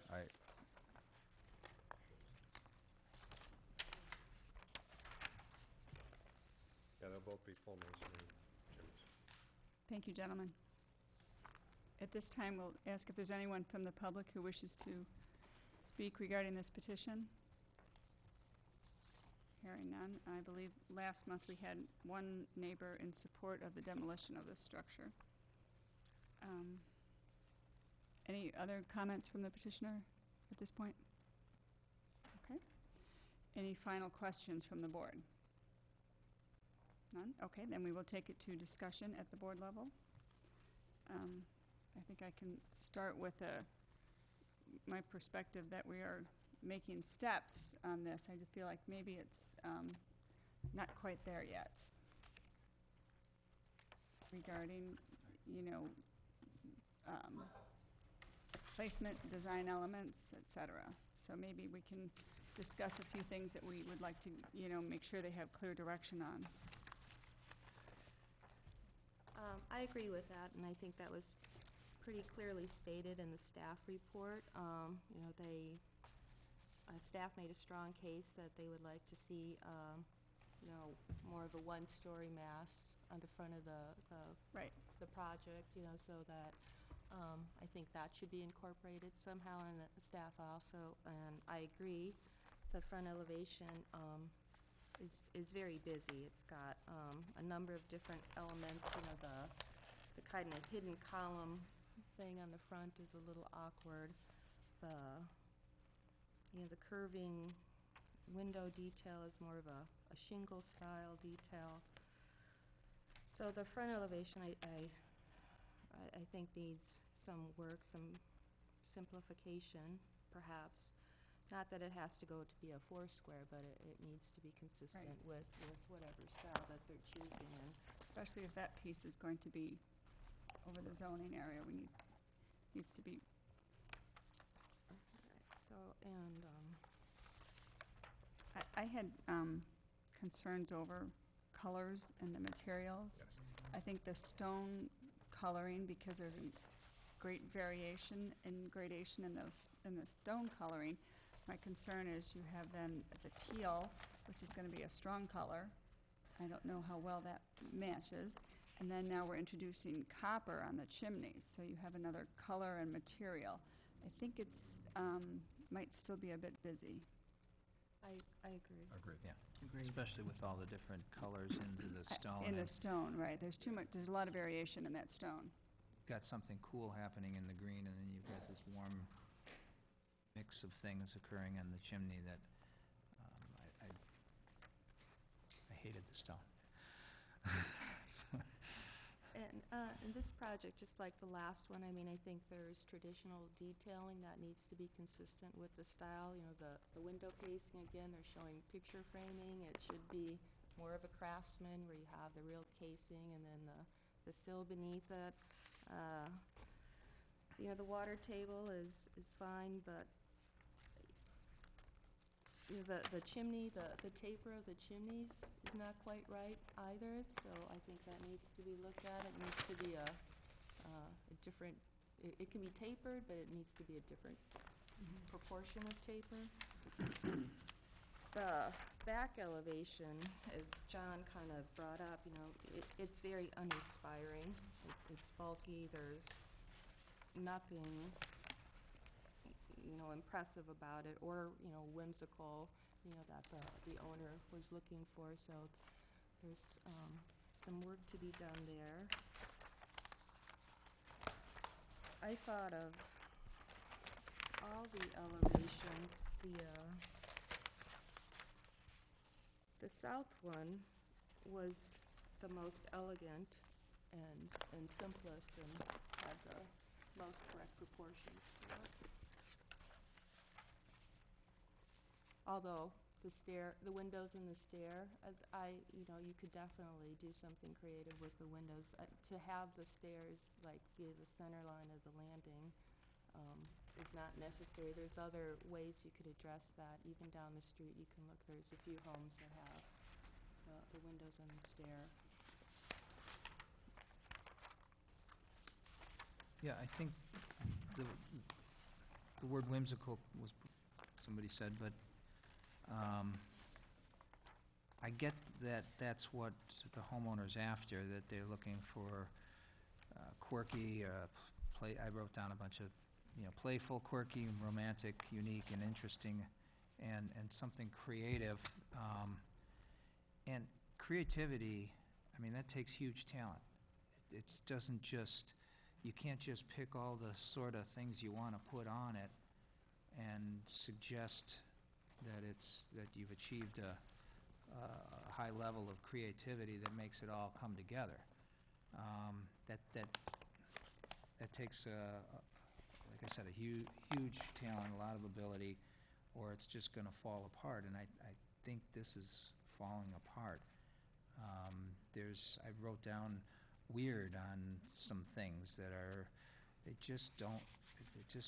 looks weird. It doesn't look interesting or quirky. It has the negative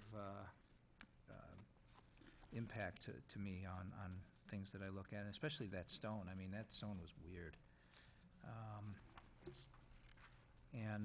I just think, I'm not sure we're going to be able to verbalize what direction you need to go forward on this to come back next time and not just take another stab at it, or another shot at it.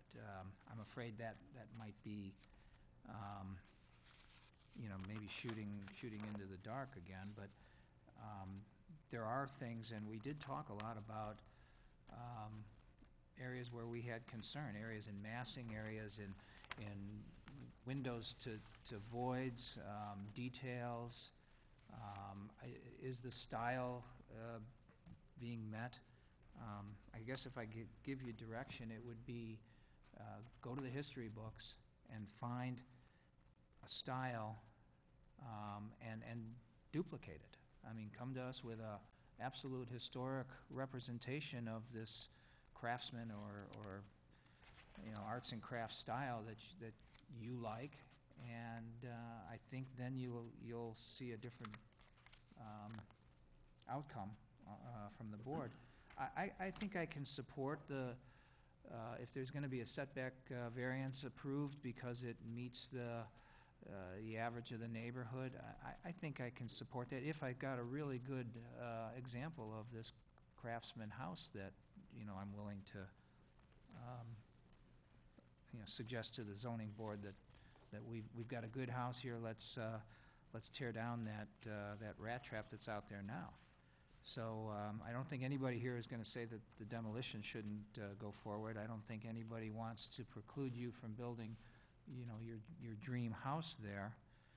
I just think what we're saying is that there's guidelines that we have clearly outlined in our packet. You've probably seen them, and I just think if you're trying to deviate and be creative inside this bubble, it's a huge challenge, and one that you might be, I'm afraid you might strike out if it doesn't all come together and you get the same sort of response that you've gotten from other board members on, we're scratching our head going, why can't these windows be here, and why, what is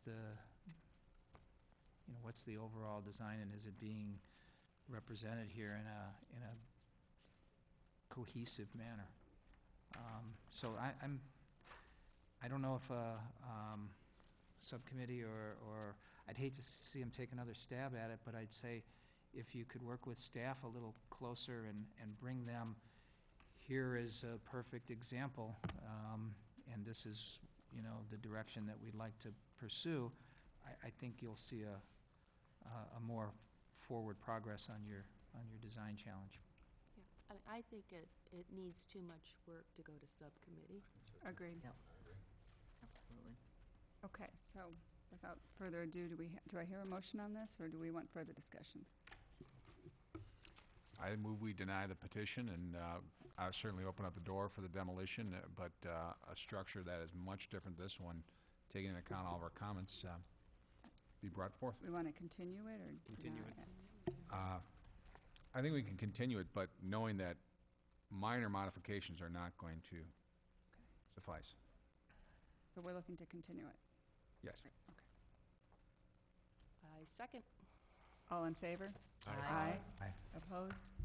Hearing none, the motion is carried to continue the petition at 104 Washington Circle. Thank you very much for your time.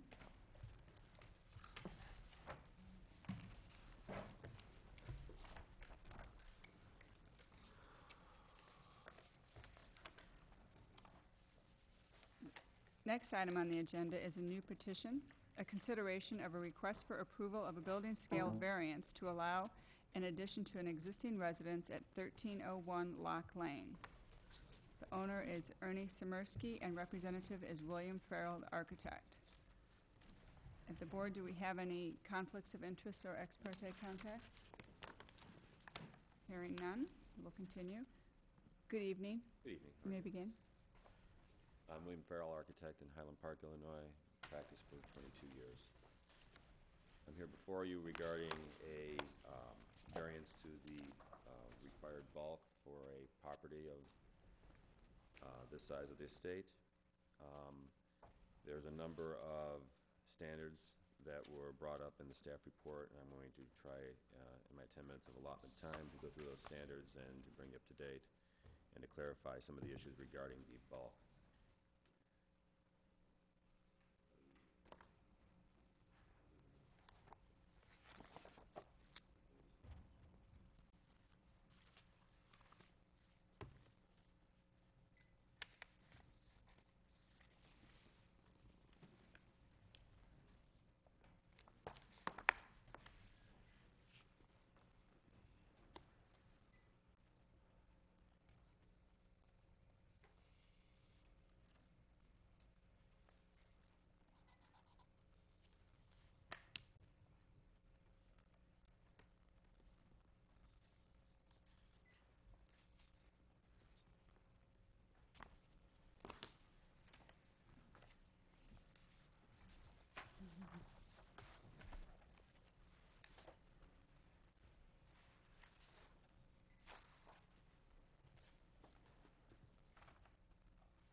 Taking a break or is he leaving?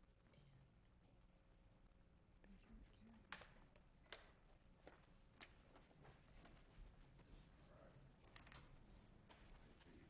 They're leaving, I think. So to address the issues of compliance with the architectural and site design, which is defined in standard number 1. In your packet, this is the existing first floor of the residence at 1301 Lock Lane. This is the room right here, which is a family room, and my client is desiring to expand that space. His family, his grandchildren are coming to, growing largely between a daughter, 2 sons, and the ability to entertain and hold holidays at the house is becoming very tight.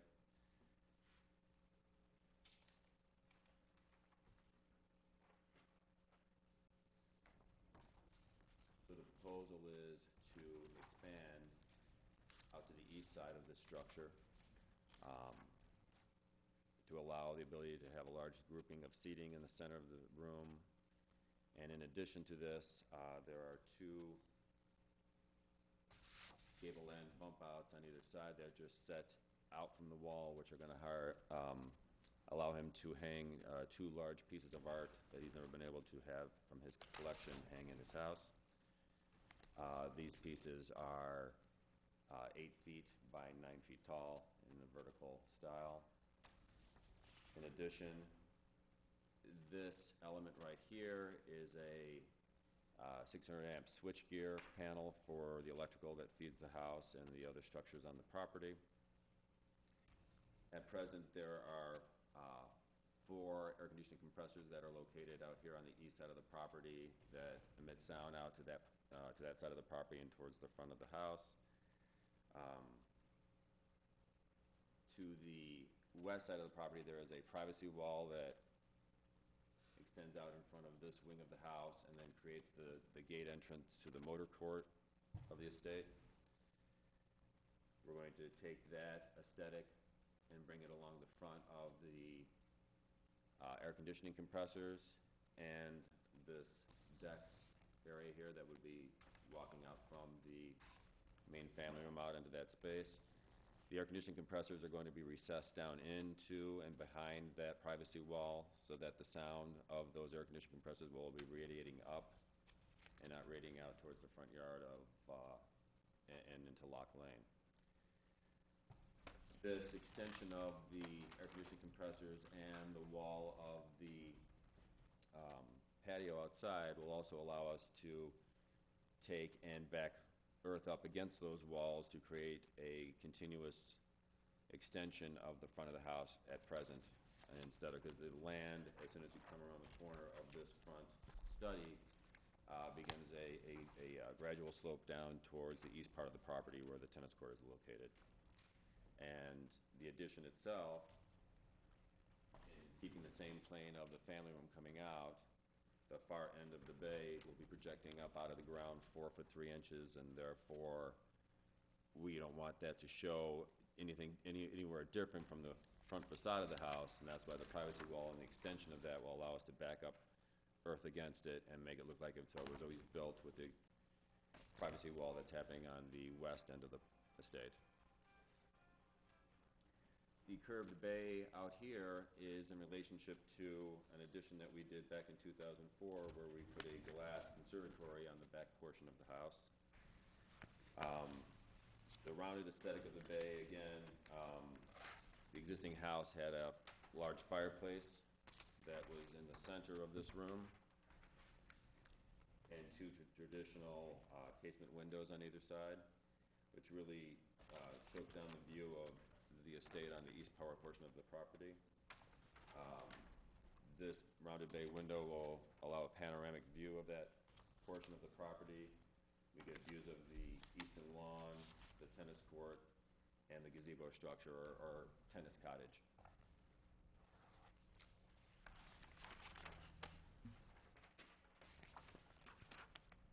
This is a view right now of the existing eastern facade of the house.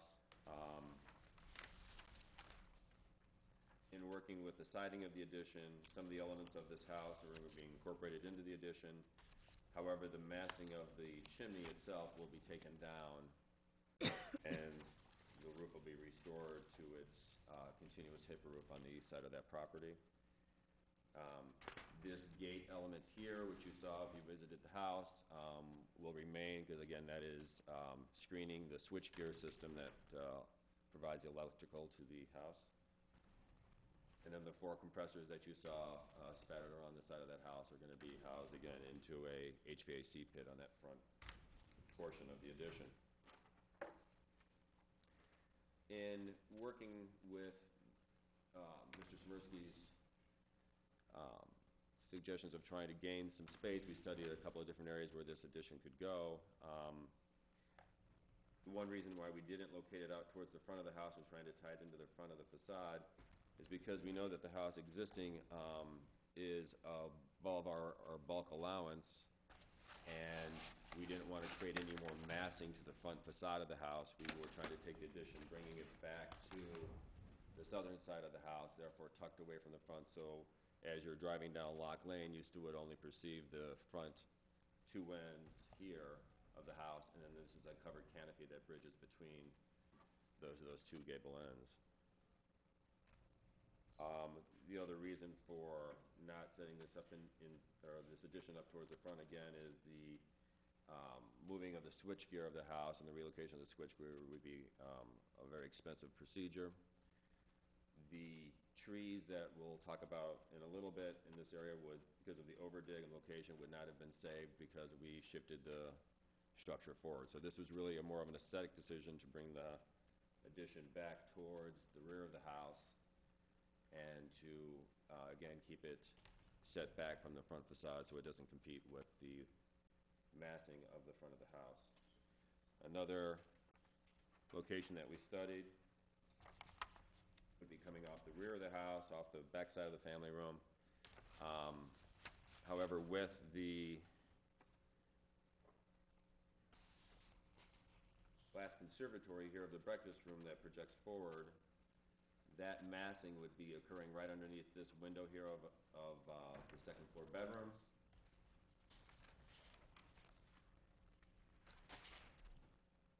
And would pretty much screen out the only window that bedroom has coming forward to the backyard, as well as the massing of the addition to house the two pieces of artwork would then cause those gable ends to create quite a shadow line across the glass conservatory, the glass conservatory of the breakfast room.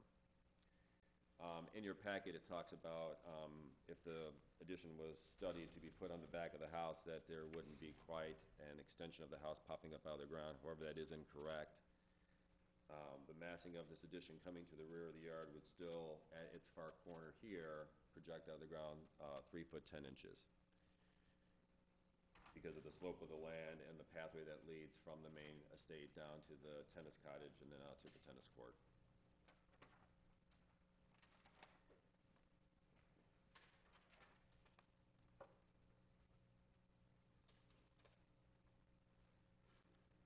So this is a shot perspective of the addition itself as it marries to the body of the main house, and to address some of the architectural elements that we're carrying down from the main house into this piece.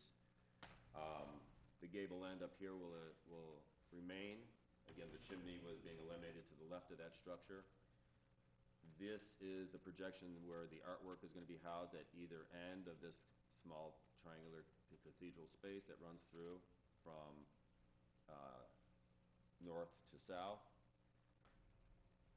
The dental elements that run along the house will also be carried, as they do in the peak of this gable end, into the peak of that element.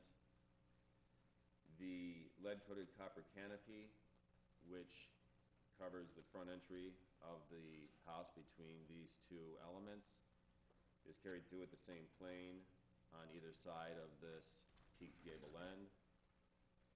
This, again, is the privacy wall that will carry through as an extension of the privacy wall that is on the west end of the property. The existing lead-coated copper vents that, again, are symmetrical on either side of the main house are carried into the hip line, or projecting out from the hip roof of the eastern part of this property, of this addition. Again, this is the bay window that is going to adorn the eastern end of that property, and also allow, there's a large sculptural piece that we'd like to set in that round of that bay, so we basically took the shape of the arms of the sculptural piece, and that's what defined the curvature of this bay window. In standard number 2, they were concerns about, there are 4 main trees that are clustered here in this portion of the property that would have to be removed for the addition to be built. At present, there's an 11-inch trunk, 2 11-inch trunks, 1 10-inch and 1 14-inch trunk. Staff had mentioned that with removal of these trees, it would kind of open up the eastern end of the second floor of this house, and therefore the mass of the second floor of the house would become more apparent on the property. However, it should be noted that in the front corner of the house here, there is a 10-inch round trunk tree, 13-inch round trunk tree with its canopy, and on the back side of the pathway that leads to the tennis cottage and the tennis court, there's a 10-inch round trunk tree, again with large canopies that blend in to this cluster of the 4 trees.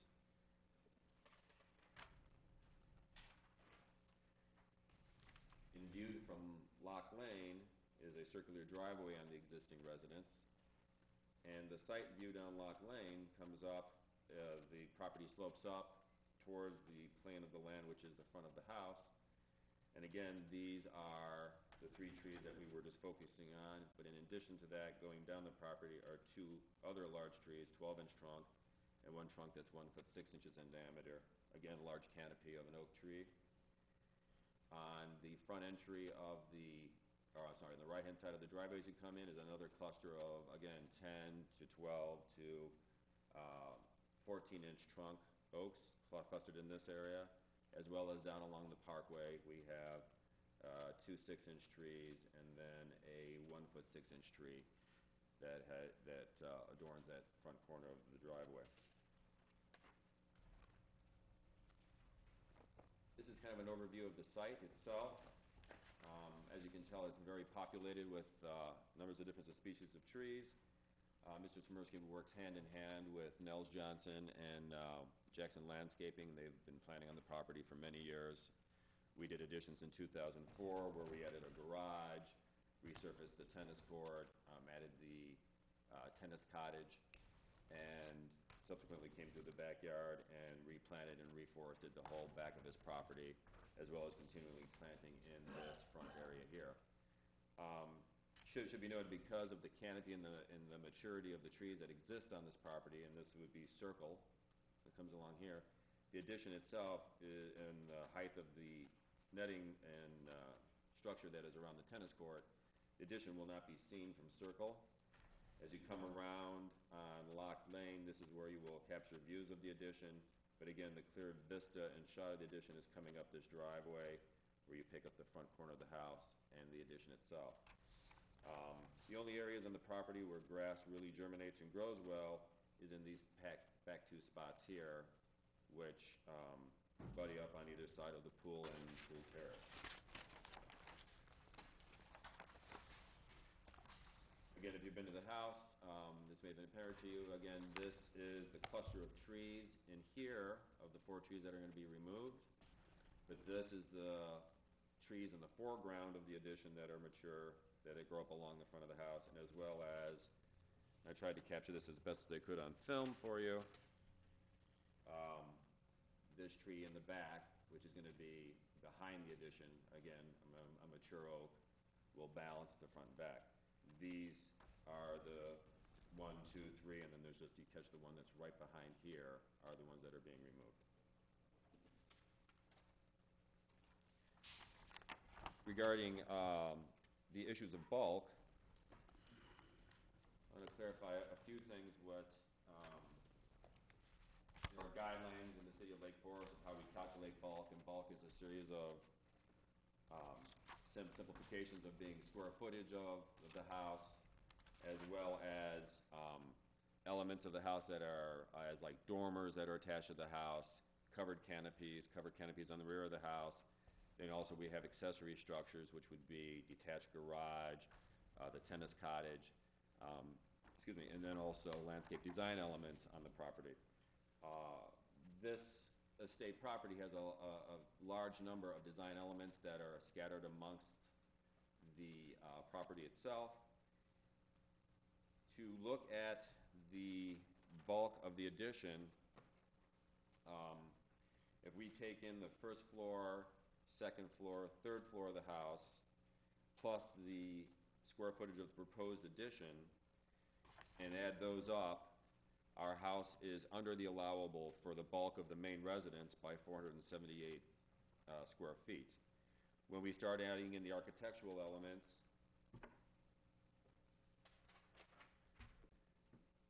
which would be 2 dormers on the front of the house, a large dormer here on the east portion of the house, the covered canopy of the front of the house, and again, based on the guidelines, even though this doesn't have any square footage and is only 4 feet tall in that space, we have to count that little gable end, which is over the balcony of the second floor bedroom. That's the east dormer. Mr. Farrell, we are familiar with how the bulk is calculated, and Oh, stuff okay. is in our packet. And in interest of staying with our meeting procedures, we are well past our time limit, and so I would like to move ahead to the next point, Okay, in all fairness to the following petitions also, so. no problem. And I'm sure we can have questions and we can have Sure. further discussion regarding that. Okay, so basically, going through that exercise, what we really want to bring to light is that the existing main residence, the design elements that are attached to that main residence, plus the addition, if you would add those up, they are below our bulk requirement for an estate or a house that's set on that residence. If we were to add in the detached garage structure, it would then put us at 609 square feet over the allowable. If we then add all the landscape elements on the house, that's how it comes to 1,470 square feet over the allowable. There is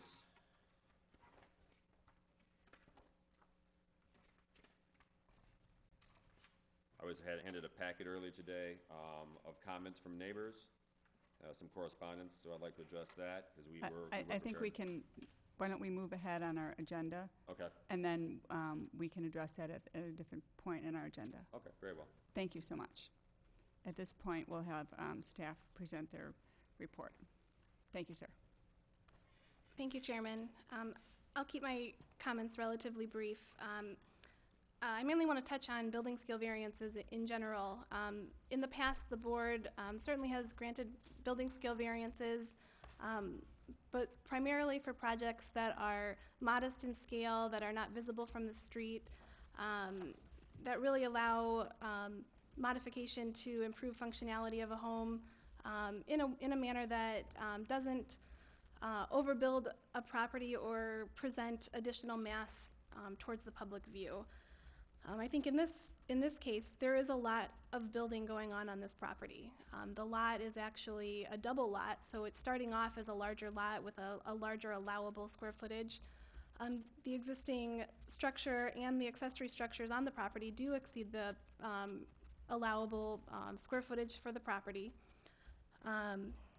The board has a set of standards that they use to evaluate building scale variances, both from an architectural standpoint and compatibility of the addition with respect to the architecture of the house, as well as mitigating factors to allow for a building scale variance or an overage to what's permitted by code.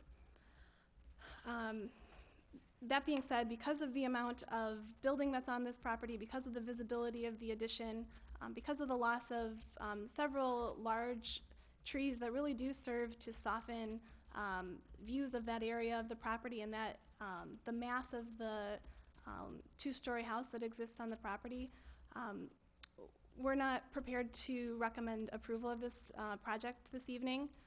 I think there were some alternatives presented by the petitioner that would merit some additional exploration.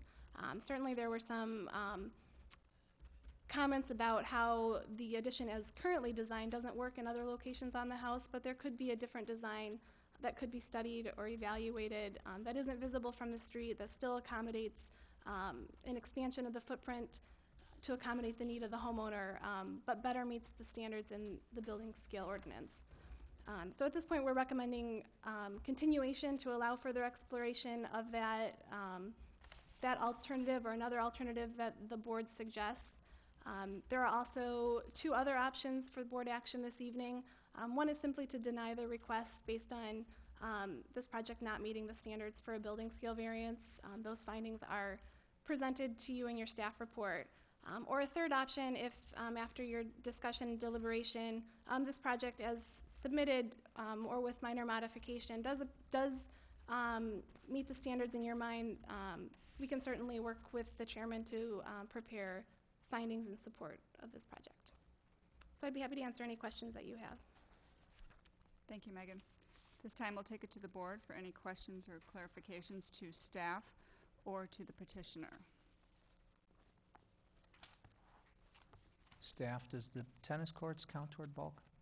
They used to, I know, but. The tennis court itself does not count, but a structure over any hardscape would count towards bulk.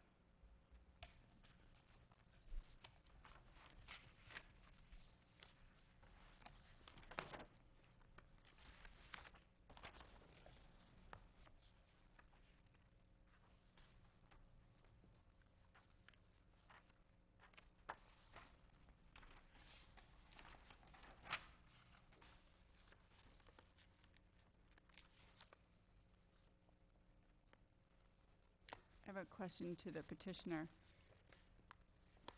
I know staff has concerns regarding the massing and the streetscape and the trees, and so you did talk about alternatives and possibly adding toward the back of the house. I mean, did you pursue that any further?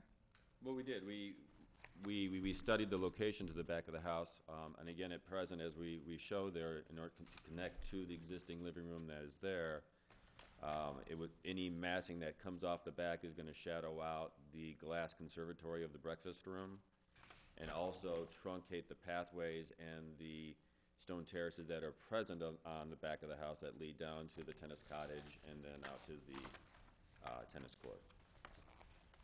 But you're removing a terrace that's there now, right? No. No? Could you pull up that south elevation alternative? And my question is, on that alternative, have you thought about moving it a little bit to the east, so you kind of pick up the wall in the dining room and build off that, give a little more space between the conservatory and the addition? Yeah, we looked at coming off that far corner, and again, the problem exists that right now the land slopes, and it's hard for me to say here, the land slopes very suddenly down here as it goes down to the tennis court gazebo, which is in this corner. And therefore, by pushing the addition out around the side, or perhaps letting it wrap around and tying into the family room itself, it truncates and cuts off that portion of the tennis court and the yard and the tennis gazebo from the views of the backyard, and be able to walk down, and then you have to walk around the structure, and then there are tree that I showed you in the back corner, which we were trying to avoid on the, find that elevation for you.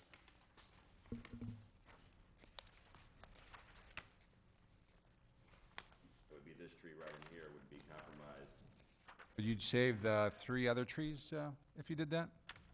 Would you save the 3 other trees? No, there would be 2 in the front here that would be saved, in the front corner of where the library exists. But again, with the working in of the air conditioning compressors in the terrace, it would probably, with the overdig of the construction, would take out the root system of those trees. These trees are relatively tall. They're very tightly clumped together. Nels Johnson, actually the tree on the corner is failing, hollow in the base of the trunk. But with the root systems intertwined like that, once you start cutting into the 2 other trees, you're gonna compromise the root systems of the other ones, because they did grow up as seedlings so tight together up against that house.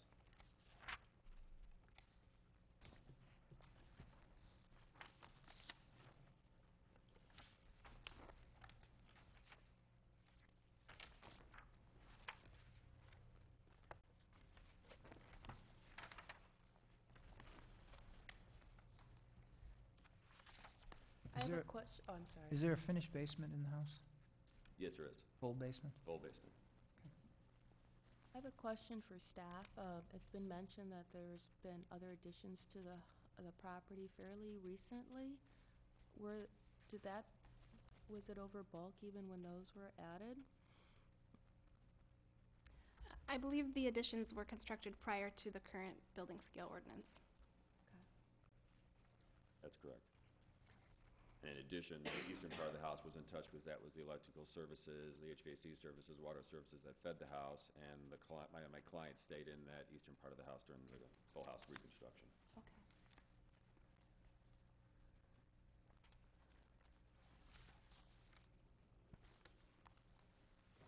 Any further questions? No questions? Okay. Thank you, sir. At this point, we'll ask if there's anyone from the public who wishes to speak regarding this petition. Seeing none. Do you have any final comments? I just want to address the neighbors that did write in comments. We have 2 solutions for that. Very brief.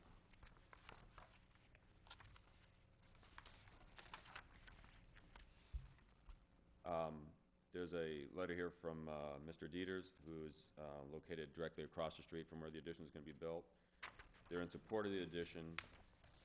However, they have concerns about the parking during the construction of this project, and a few of the other letters from 3 other neighbors also had concerns because, again, during the construction of the main residence in 2004, there were a number of trucks, and we were using the tennis court at that time as a staging area for trucks and equipment.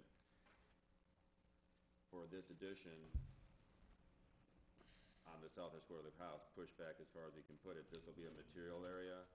There's gonna be an 8-foot-high construction fence that runs down the existing driveway, that defines the driveway, dumpster location, and a space for 7 trucks that'll be housed behind here. The construction fence is also going to be lined with a screening material so that you don't physically see the activity of the trucks coming in and out of that portion of the residence. This will keep the cars off the street and also keep it as a defined area for construction debris, dirt, anything else that can be tracked in and out of the site. And that was kind of consistent with the other 2 neighbors who are located in the cul-de-sac of Circle, which is back around the bend over here on the eastern portion of the property. One of the things that also was brought to light is that there is the security lighting in the house. When it does go off, it emits a large amount of light, and they had some concerns about the glare of that light when the motion sensors are tripped or when the security system does go off in the house. What we've got here is going to be a baffle system that actually is sold for those security systems. What they are now is the lights don't project out into the yard. They're actually built up into the eave of the house and therefore wash down the face of the corners of the house. So this security baffle on the top will be a cutoff to that light so that the light will just project straight down on the corner instead of projecting out into the yard from the 2nd-story eave. Thank you. Okay, do we have any final questions from the board? Okay, we will take it to board discussion then.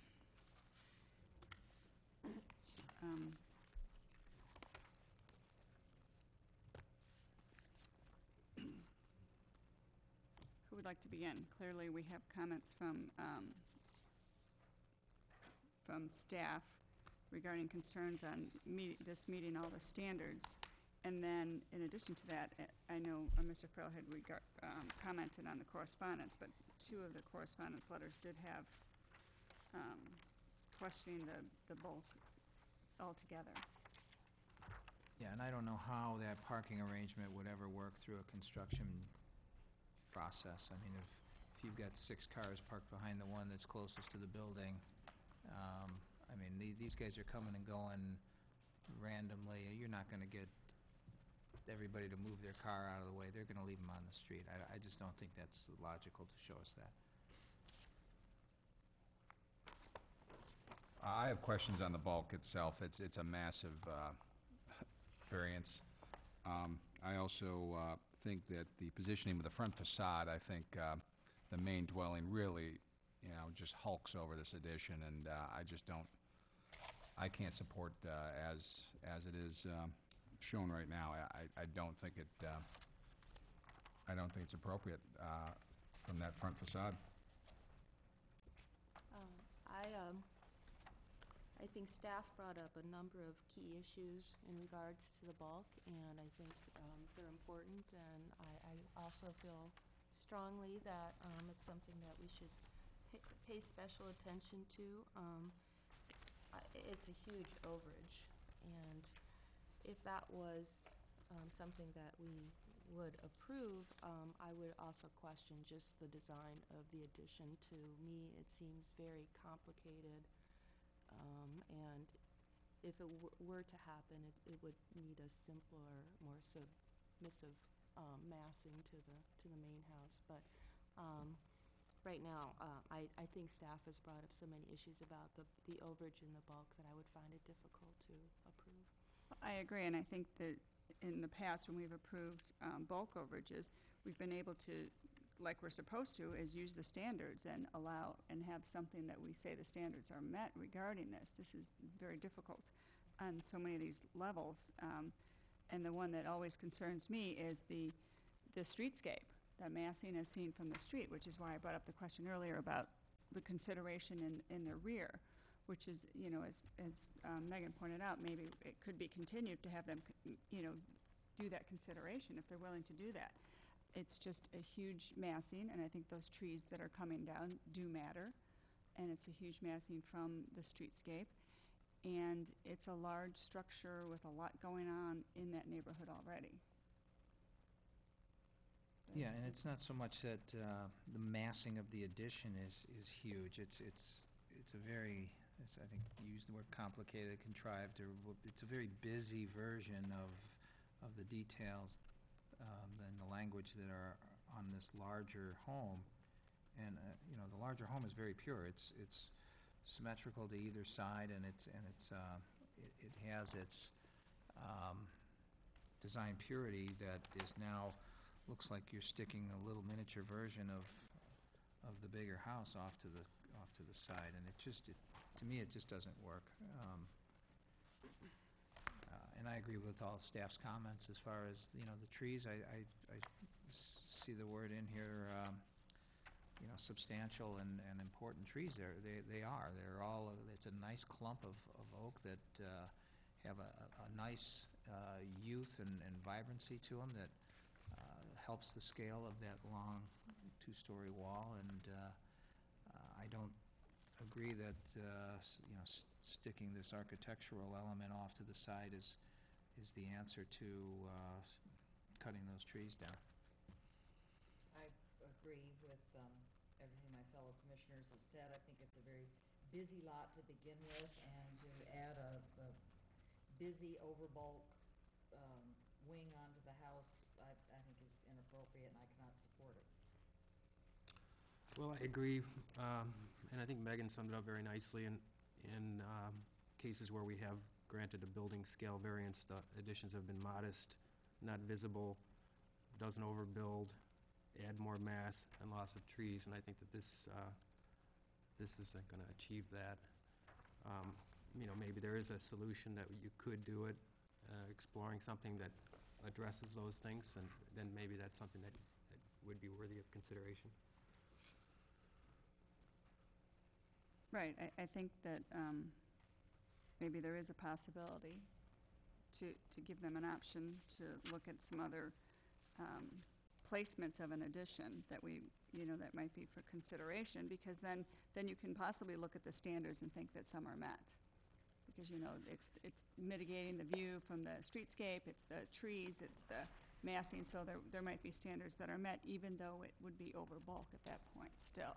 So, And I wonder too, there's this large home in the center that has its symmetry and formality, and then off to the west side, there's a smaller version of the same detailed garage outlot building. And I wonder if, for the purpose that the client wants to use it in displaying art and having family and having views off to these other areas, if this couldn't be not a mirror image, but a reflection of what's happening on the west side with the outlot garage, and have a distance between the house and this new living space that becomes another one of these outlot buildings as part of the compound. And maybe there's a massing, maybe there aren't impact to the trees, and maybe there's a concept that keeps the house intact and doesn't just stick another something onto it. I'd kind of urge staff to maybe work with them on suggesting that this couldn't be used as another outlot building in the compound, because I do think there's enough trees there that, obviously the bulk is there so that we don't overbuild on lots. There's a big lot, and the way this is oriented off of that corner suggests that there's a scale in the trees, there's a distance from the street and the size of this lot that might be able to absorb another structure, but I don't think that this is it, so. okay. I think it's pretty clear. Would anyone care to make a motion regarding this petition? I think everyone's, sounds like we're willing to continue it so that they have the options to revisit what's going on. Okay. And I'll move we continue this petition based on the comments and staff recommendations. Second. All in favor? Aye. Opposed? The motion is carried to continue the petition with recommendations from staff and board comments. Thank you very much. Thank you for your consideration. Thank you.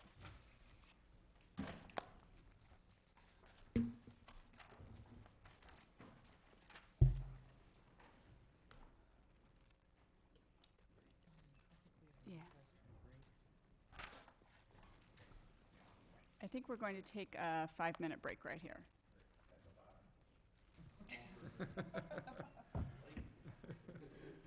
That would be more than 5 minutes. We'll take about a 5-minute break.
We will now resume our meeting. Have another new petition, a consideration of a request for approval of the demolition of an existing home and construction of a replacement residence at 2050 Saunders Road. The owner is Brian Sack, and the representative is John Hershey, architect. Is there anyone at the board who has any conflicts of interest or ex parte contacts? Hearing none, we can continue. Good evening. Good evening. Thank you for your time this evening. I am John Hershey, the architect for this petition. And in the consideration of time and brevity, I'm going to keep this certainly to under 10 minutes and open it up for questions at the end. I want to touch on the highlights of our submission. We're requesting your approval for demolition as well as meeting the criteria for the architectural review. So briefly, a little history of the residence. Is built in about 1950. I believe you have a recent submission to your packet from a historian to support our understanding that, or our proposal to you that this is not a historically significant residence. It's a modest residence, single story. It's had over the years a number of additions and renovations to it, and what character it may have had originally has been lost over the years. So we're proposing to demolish a large portion of the residence and then construct another modest addition residence that is of the same habitable square footage, approximately 4,000 square feet, plus a number of articulated elements to the facades. So just briefly, the house is situated well over 300 feet from Saunders Avenue. It is difficult to see from the road. And its house is currently over 100 feet, I would say, from the closest neighbor. Our proposed renovation is adding some square footage with a garage as well as some porches. So that's shown in the second item, the civil engineer's drawing, and there's some highlighting that covers the garage addition as well as porches around the perimeter. We like the idea of working with the existing foundation. You'll see that our proposal, the concept behind it is creating the living space as sort of a link between two wings of the home. We like that concept for our design.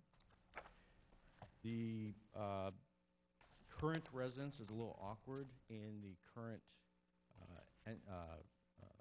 pedestrian entry, if you will. The front entry of the house is what we would consider at the rear of the house. You have to drive around to the back, and so the presentation of that and the approach of the driveway is awkward. So we're presenting to rotate the entrance to what's considered the end, the east end of the residence, but three-dimensionally you'll see, and as you see in your packets, how that works. Briefly regarding landscape, without getting in a lot of detail in my presentation, but certainly I can touch on your questions.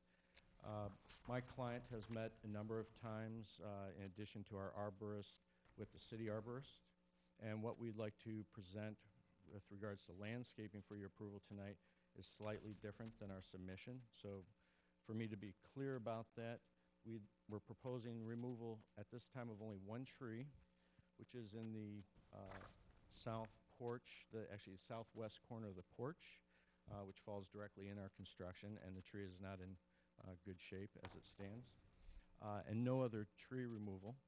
And then ultimately there will be some trees. There's some trees that are diseased and whatnot, but we're not presenting removal of those at this time. Also, there's a significant amount of buckthorn undergrowth that we're going to, at a point in time, want to remove. But again, we're not presenting tonight for the removal of that. We want to work with the arborist who has verbally said that these things are not a problem, but we want to work directly with them. And so what we're asking you is for us to work with city staff on that, and we will work with them on whatever their direction is. Additionally, that's not part of this presentation, or your packets, I should say. It is part of our presentation. We want to plant 5 spruce along the east property line to soften the view of our proposed residence from the neighbor directly to the east, even though they're well over 60 feet between residences. So I'll leave it at that for the landscape. You have an exhibit in your packet, again, which clearly, sheet A1 is referenced, which clearly outlines a significant portion of the home that we're proposing to demolish. It is certainly in a large state of disrepair, and we can get into that if you have questions. Again, sheet A2 shows the proposed layout for the floor plan. And come back to that.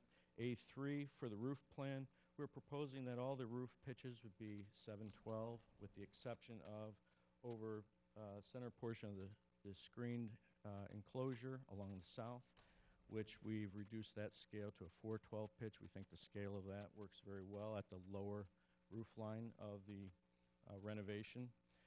And we do like the fact that we like the idea of a lot of glass along the south elevation. However, find that to not be real comfortable, and our client would like to have some outdoor sort of connectivity as far as living, but still be enclosed with shade.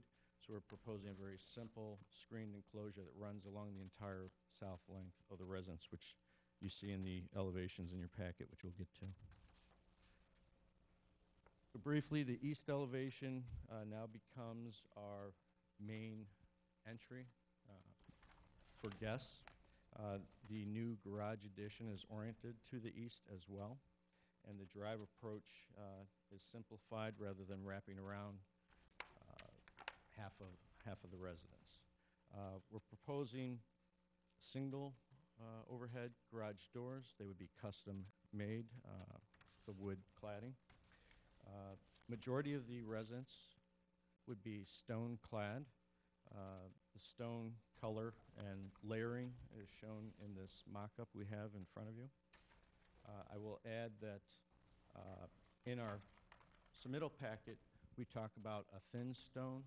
We actually would like to change that proposal, and we want to do a full 4-inch nominal stone thickness around the entire home. Other materials in the gabled areas only, we're proposing a stained wood shingle, cedar shingle. We have natural cedar shake roofing that we're proposing. All of the wood trim on the home is proposed to be in a taupe, if you will, color palette. The gutters and downspouts would match that. We can touch on any other details or coloration with your questions. So A5A references the south elevation, again with the screened enclosure. We're looking at balance, but not necessarily 100% symmetry with this. Let me take these boards down for a moment. We have also included in your packet what the residence looks like behind the screened enclosure. Again, that facade is going to be completely clad in stone, just like it would be if the screen enclosure wasn't there and was added at a later date. So it's consistent with the entire residence. The west elevation is the master suite wing, and we are proposing a intimate covered porch there right off the master suite. Again, we've carried the detailing of the residence all the way around with the gables and other fenestration. And then lastly, on the north elevation, you can see that the materials are carried through consistently. I wanted to touch on, briefly on the windows. There was some question about what we're proposing with the windows. Again, a lot of this house is in disrepair, but there are some very nice, large sliding glass wood doors. and we'd like to propose that we will be reusing those doors to access the screen porch. All the other windows are not being salvaged. We're replacing those, or we're proposing new windows, and they would be in a taupe color, aluminum clad, with wood interior. They would have simulated divided lights by a manufacturer of the quality of Marvin or Anderson.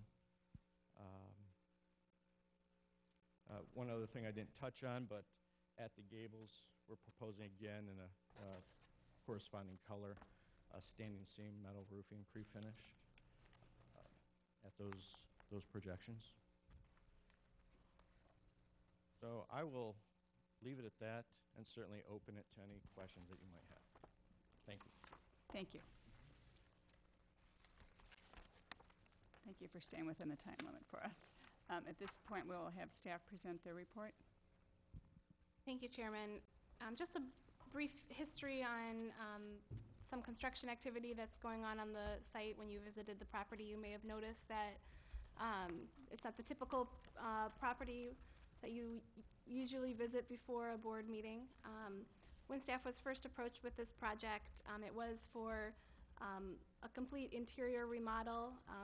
The structure was had already been completely gutted. It was covered in mold. There was a need to replace the roof material. And a permit was issued to remediate the mold, replace the roof, and create a new floor plan for the existing house. During construction, the owner of the property did exceed the scope of work. Due to the condition of the structure, it was determined that very little of the existing structure really could be salvaged at that point. So at this point, no work for that permit is ongoing at this time, pending review of this proposal by the Building Review Board. So after reevaluating the project, the petitioner is coming before the board for a complete demolition. There is a small portion of the house that will remain. It is structurally sound. They have had somebody look at it and determine the stability of that piece. And the foundation will also be retained. So as part of their submittal, the demolition criteria have been addressed. They've submitted appropriate materials to support the demolition. I would just like to comment that neglect or lack of maintenance really isn't a justification for demolition.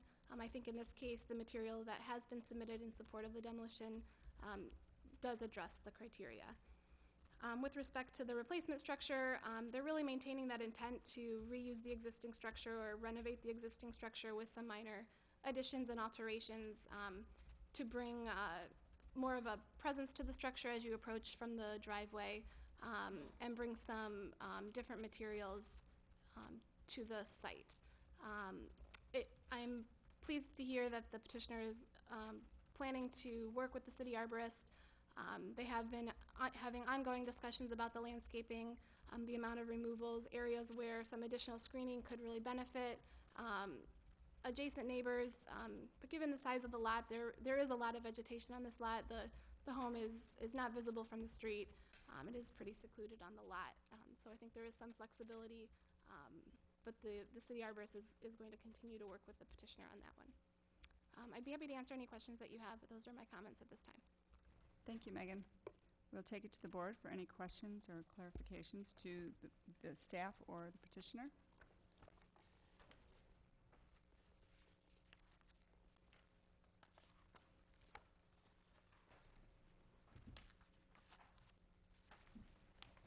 I wonder if you could build the rest of the house so we can see it before we approve it. You got it, okay. That's amazing. We did hopefully to help you include some Yeah. photos of a model Yeah. so you can really see the sense of the massing. We get it. On your drawings, it looks like there's a horizontal band of some sort occurring in the stone. Is that just a graphic, the way it was printed? Top of the portrait, for example? Well, no, why don't you come over my shoulder here real Yes. quick? You know, right in No. these spaces, it looks like there's something going on there. No, That it's is just the the graphics of the CAD Okay. program. And then the arch material, is that brick? Yes, we'd like to do a jack brick arch, if you will. This is just a single soldier. It's a jack Correct. arch would be a taller Well, combination of a flat, something like a that? flattened arch, yeah. No, we're just looking for a single soldier. Okay, so a Correct. single soldier Single course soldier. above all Yeah. the doors and windows, and then Correct. a brick sill as well? No, stone. We'd like to do limestone. Limestone We'd sill. prefer not to do brick sill that would have multiple joints.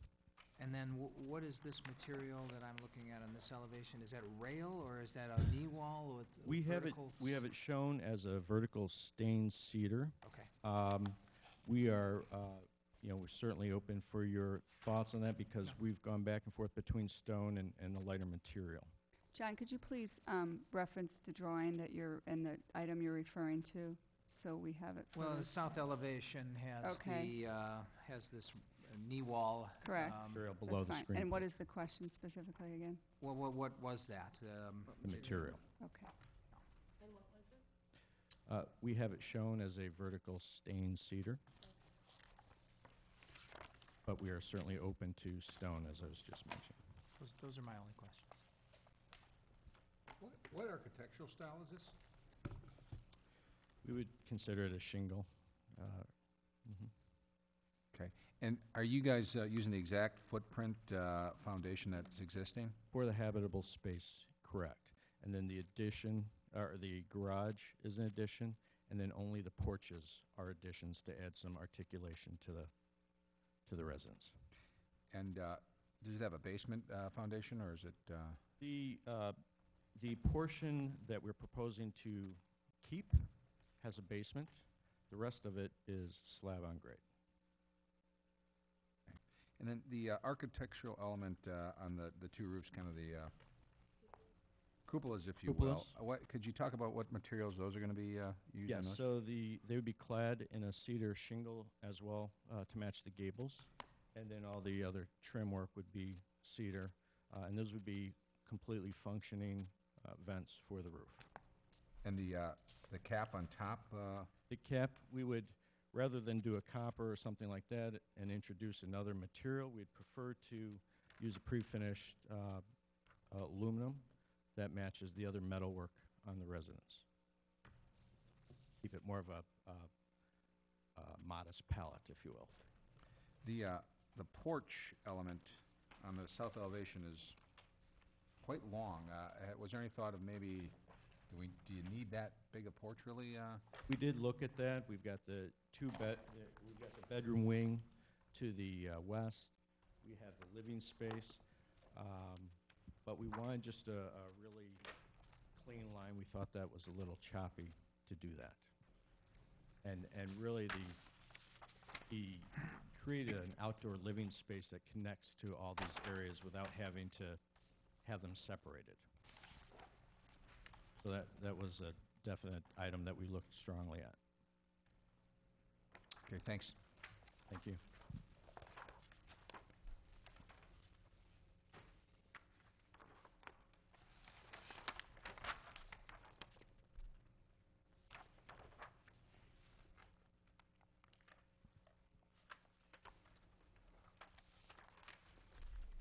Can you tell me again why you decided to move the main entrance from the north side of the Yeah, house? I think architecturally, it's just very odd. It doesn't work well. So on the drive approach, I find it professionally, in my opinion, to be very uncomfortable to have to drive around to what feels like the back of the house. We'd like to reorient that so that rear of the home actually does have yard space and acts in that way, and we eliminate a lot of the pavement associated with that. Did you ever consider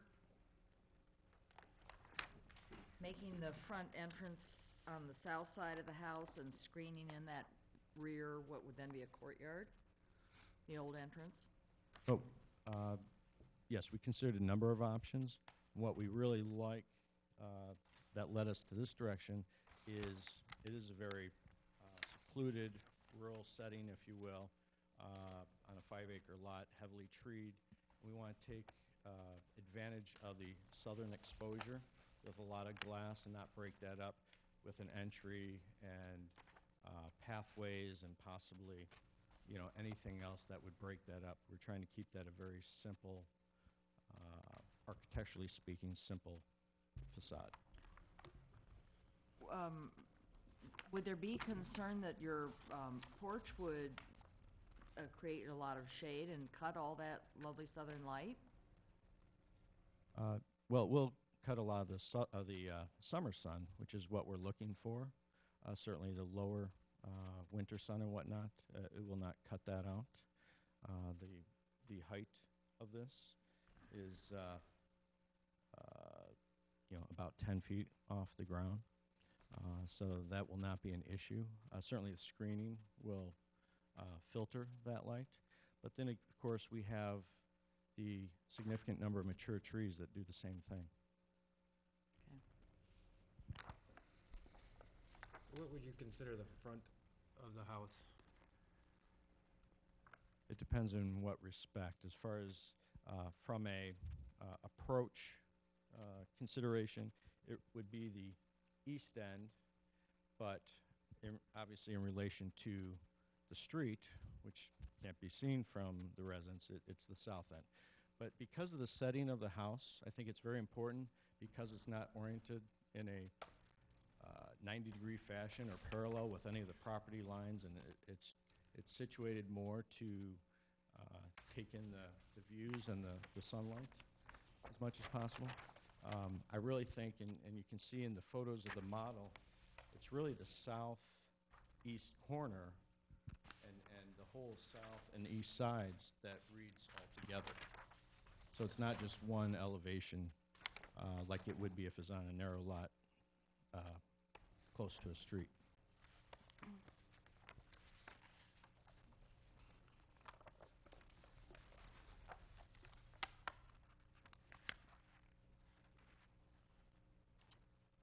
If you weren't confined by the existing foundation, is this a design you would come up for, something similar for this lot, you think? For the scale of the home, we're extremely happy with how this is. We did look at doing other additions to the residence as well, coming off of the footprint, but we didn't find that that added any value to the design.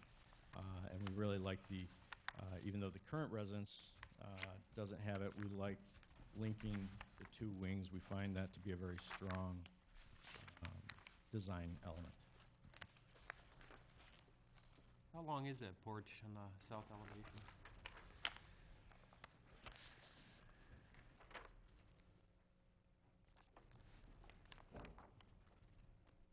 One moment, please.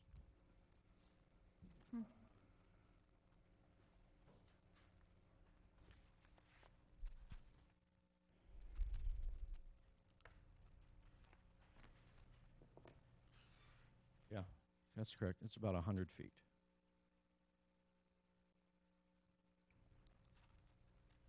Is this model mock-up here that we're seeing true representations of the actual materials and color palettes? Correct. How much variation is there in the color of that stone? I mean, I see It's very a- little, actually. I see maybe one, Yeah, it's a gray natural limestone. Okay. But there are, within the gray, there are some buffs, but not as much if it was a buff palette. So Okay. there is some variation, which, keeps it from being monotonous. Great. Thank you. May I just clarify the massing in the master suite area? Sure. Am I assuming correctly that that's a story and a half or so? Or? That would be a good representation. Okay, Yes. so the home There are is higher one ceilings. story, but when I'm looking at the west elevation, That's it correct. looks like the 1.5 story. So the stone piece is the secondary bedroom, and there's the tall, slender columns are the side covered porch that go to the master suite. Is that correct? Correct. So that one little kind of, that's just a stone partition, or is the I'm sorry, which elevation are we On looking the at? west elevation, that covered porch, you just go up a couple risers and then you're on the, like a lower deck level, is that correct? That's correct. And then that stone portion to the right of the door is just instead of a railing? Correct. Okay. To tie in the detailing similar to the main entry, which is what we're also proposing there. Okay. Are the columns are square? They are. And what material are they? Cedar, and it'd be stained the same taupe color.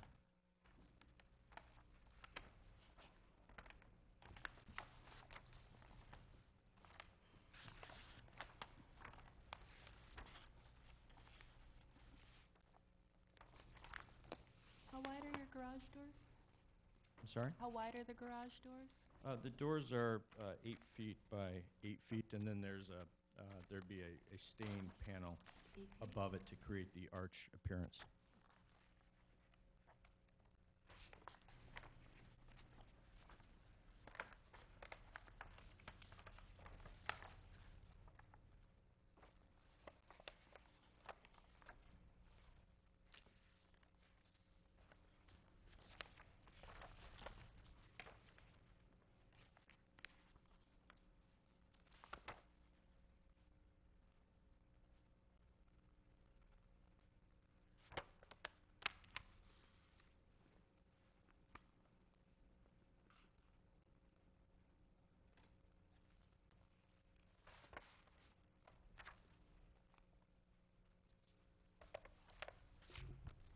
Is that porch area just screened, or is it meant to be enclosed and heated also?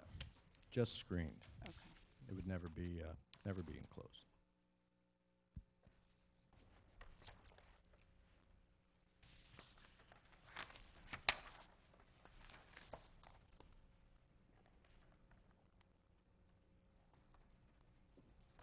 What kind of screening are you planning on using?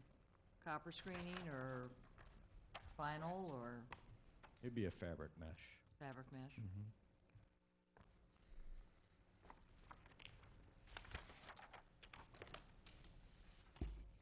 Any further questions? Okay. At this point, we'll allow anyone from the public who wishes to comment on this petition. Hearing none. Do you have any final comments from the petitioner? No, I do not. Okay, any final questions from the board? None? Okay, thank you, sir. At this point, we'll take it to discussion at the board level.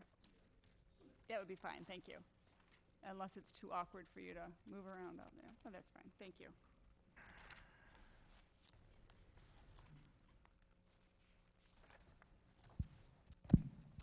Okay, demolition first. Well, let's just wait for it to fall down. Yeah, I have no issues with the demolition. Okay. Okay.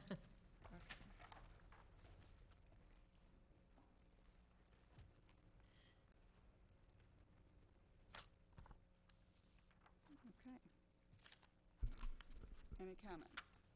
Discussion on our replacement structure? Well, I guess I'll start. I think I really appreciate the model of your pallets and your materials. That's very important to us. And I happen to like the palette that you've chosen personally. I know the lot, I know the neighborhood. I think it'll blend in and be nice. I have some issues with the design of the house, however, that I'm probably gonna let my architect friends speak to more articulately than I can. But I think the broad expanse of the porch is, it's too much. And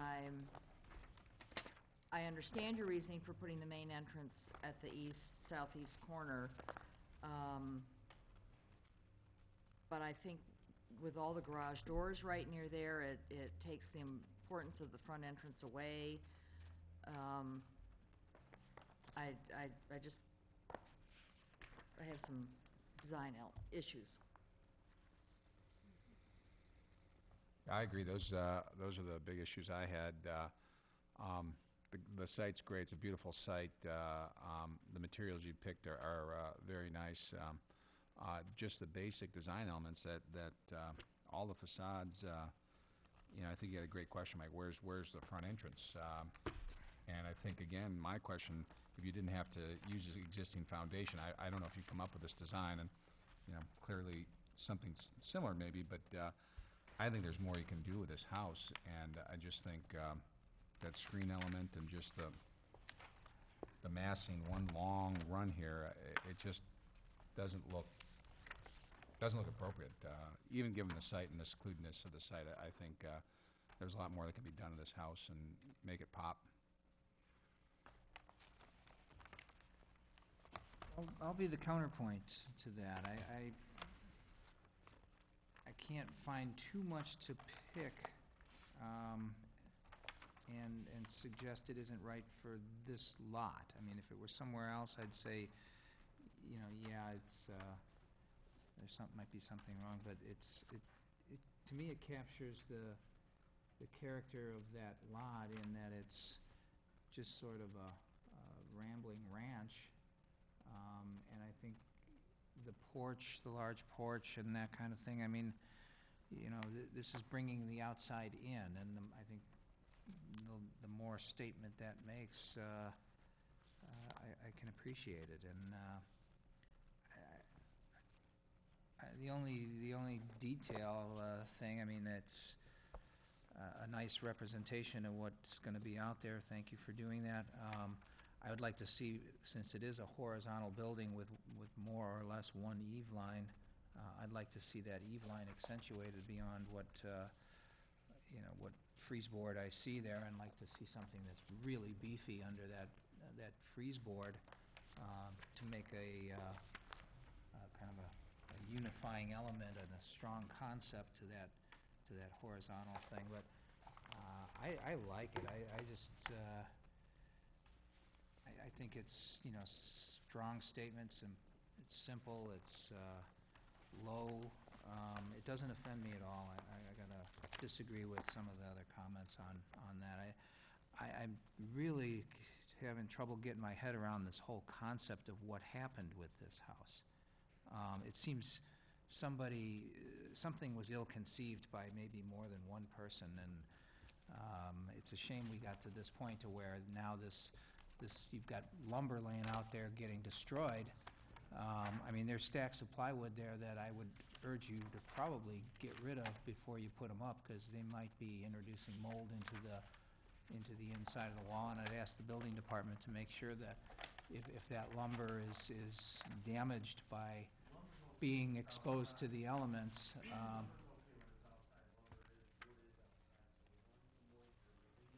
as long as the moisture is not put.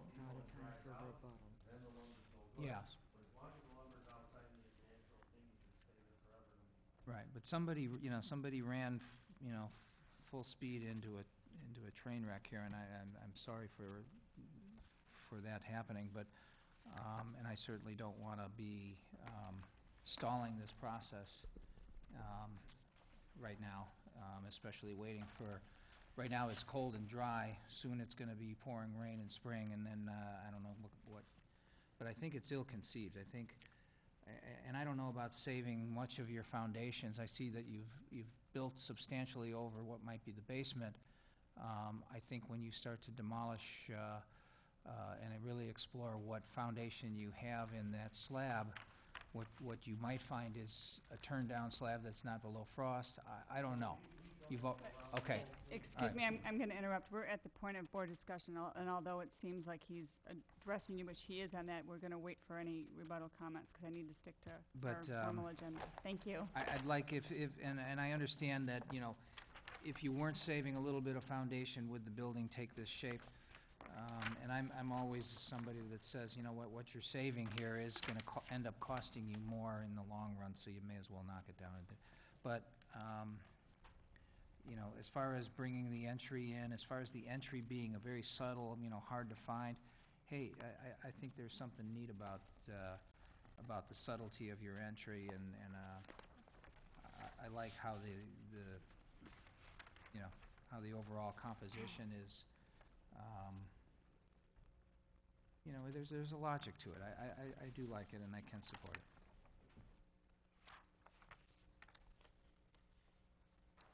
Further. Well, I'm sort of on the fence with it, architecturally.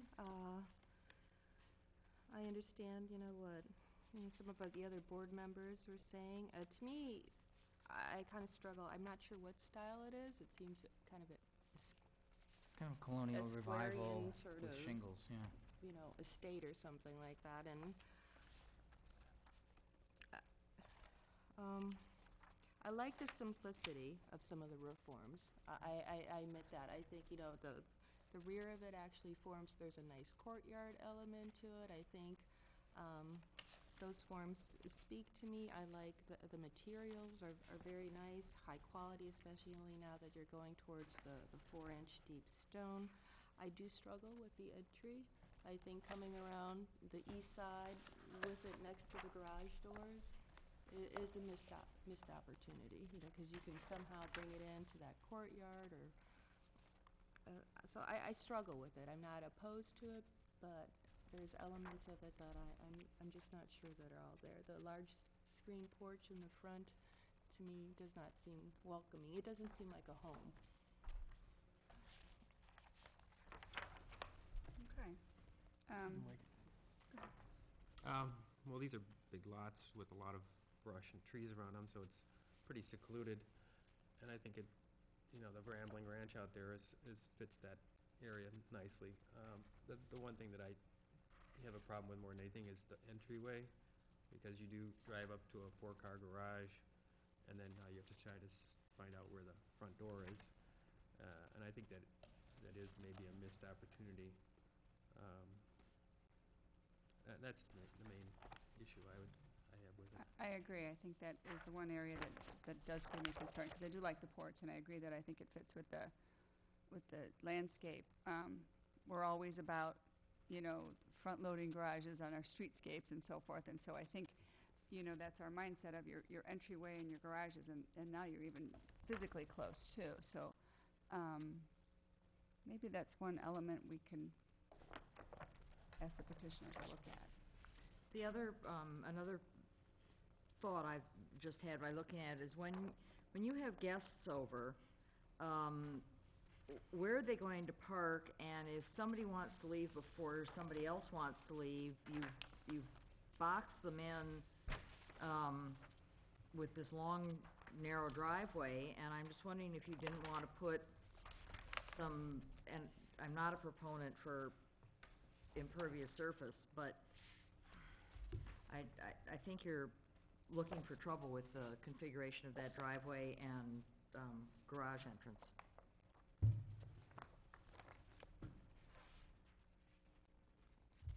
Okay, I'm hearing general support, except maybe a couple details, like the freeze board, but then in addition to that, maybe some generally looking at the entrance and the approach.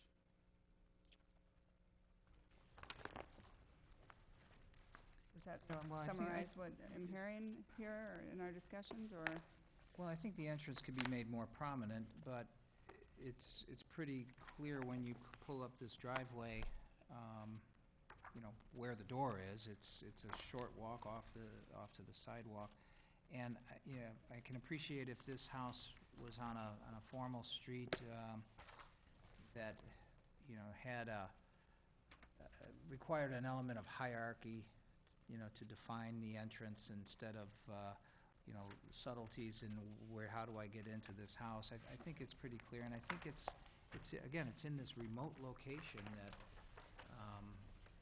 I would suggest, you know, their entry is their entry, and not so much the community's expression of what an entry should be. Well, that's fair. Can we tell how much, what's the, I'm sorry, will I have a chance to adjust the few comments that you've had? in a moment, yeah, I will. Thank you. Absolutely.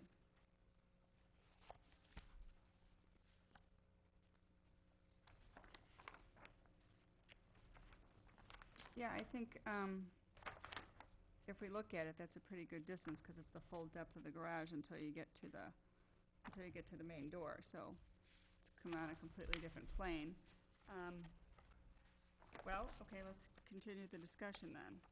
I think, actually, John made a good point on maybe, I mean, the entryway seems to be a discussion and people are concerned about it, or not. Is it a big enough concern, is the question I'm asking. Well, I think if you were gonna start with a blank sheet of paper, you wouldn't end up with this type of arrangement. So, maybe that's the best they can do, I don't know. Or maybe it's worth exploring and seeing if if there's a better option or a more creative solution to it. Well, I think, the existing footprint, the L or the U that they have now with this is actually really nice, because it allows for all these almost one-room deep, rooms throughout the house, so you could get natural light on both sides, and so the footprint itself, I think, is nice, and that's kind of what has given you the ability to have a fairly nice mass on the exterior. And, the style that they've chosen is, the style, I mean, you could have gone to, replicated a nice modern style again, or, they've gone with this, pseudo shingle ranch style, but, the footprint, I really think is actually pretty nice and works well with the site. I think just the front, to encase that whole front of, I'm calling it the front because it's the street side with a screen porch, you're taking away all of your natural light, and it's kind of uninviting for anybody that would come up to visit the house. But as we've all said, it's really far back on the site, so who's really going to see it except for your friends? Well, I don't know if it's the board's purview to suggest how much natural light is brought into the space. I think what we need to look at is is the outside something that has an impact to the neighborhood, and if it's at least designed in a appropriate manner. And I think it is. And I think for detailing, I mean, it's fairly consistent throughout. I mean, they have a minimal amount of materials, all the eaves are similar. There's a nice simplicity to it, so that's why I'm not, I'd I ask could my, go either way. and I'd ask you to consider their particular circumstances where they've got a house that is literally half demolished as it sits, and lumber on site, and a permit that started them moving along, and now circumstances have sent them to this board, and seasons are coming upon us soon that might make construction a real mess out there. No, that's not as much my concern. I'd like to ask the petitioner to maybe give us a couple comments regarding our discussion here, so that maybe we can finalize our discussion, because I think we might have if you're able to enlighten us in one way or the other. Yes, thank you, Chairperson.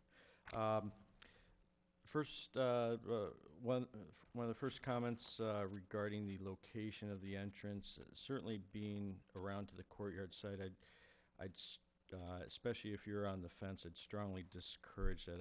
I feel it's extremely important that as we approach the residence, we can see a defined entrance, however modest it might be, and this is a modest home in its simplicity. So I think that's important as far as the front door location. So that's very important to us. With regards to the length of the screen porch, I will just submit to you, and if you look at the photos of the existing residence that are included in your packet, we're not changing the length of that south elevation in any way. That's currently there, and it's currently a flat wall. So we are changing that by making it screens, but actually we are adding some articulation by the two ends, bumping out a slightly different scale to give that some definition, and as well as with the roof lines. So I think that articulation will truly address what concerns you might have with the length or the apparent length of the screen porch. When you look at the photos, that house wall really does not seem that long. With regards to the comments about the scale of the eave line, I can certainly appreciate that, and we'd be happy to work with staff on that. I see no problem with that. With the massing, I completely agree. I think the massing of this works really well. You know, one style of architecture versus another, our intent was to have it be consistent, and you know, we can call it you know, whatever name we want it, but I think the character of it is very consistent throughout and appropriate for this property. Those are my main comments back. As far as the what's out there, there are some couple beams and some rafters that are still in good condition. We would like to salvage those as much as possible and reuse them in our new construction, pull them down, salvage and reuse where possible. That's not something that's been discussed, but that is of interest to us. But mainly, we have a lot of organic growth, if you will, that we have to dispose of properly. Great, thank you, Mr. Hershey. Yes. Okay, back to board discussion. Entryway. Anyone feel strongly about one way or the other? I don't like it, but let me, if you want to pull up the east elevation, I think at a minimum, it's getting crowded against the garage, so that when you pull up by the garages, you're not going to be able to see it because the garage is masking. So I wonder if you don't want to move that a little south, maybe center the door or something. I mean, I don't like the placement of it, period, but if you're going to do something there, I think getting it away from the doors, you know, into this area or even over here might mitigate a little bit the fact that you can't see it. Or on the corner, maybe. I know he's got On a the cor- library in the...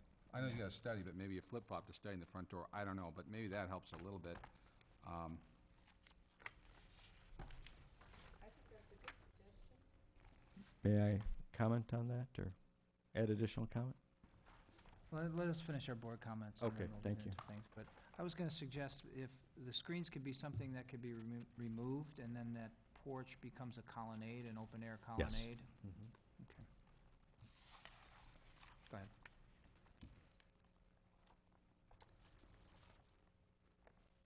Okay, I hear general support. Certainly, we've discussed the demolition. I hear general support. I think there might be maybe some tweaking that might be done with the entryway that we might want to ask the petitioner to look at with staff.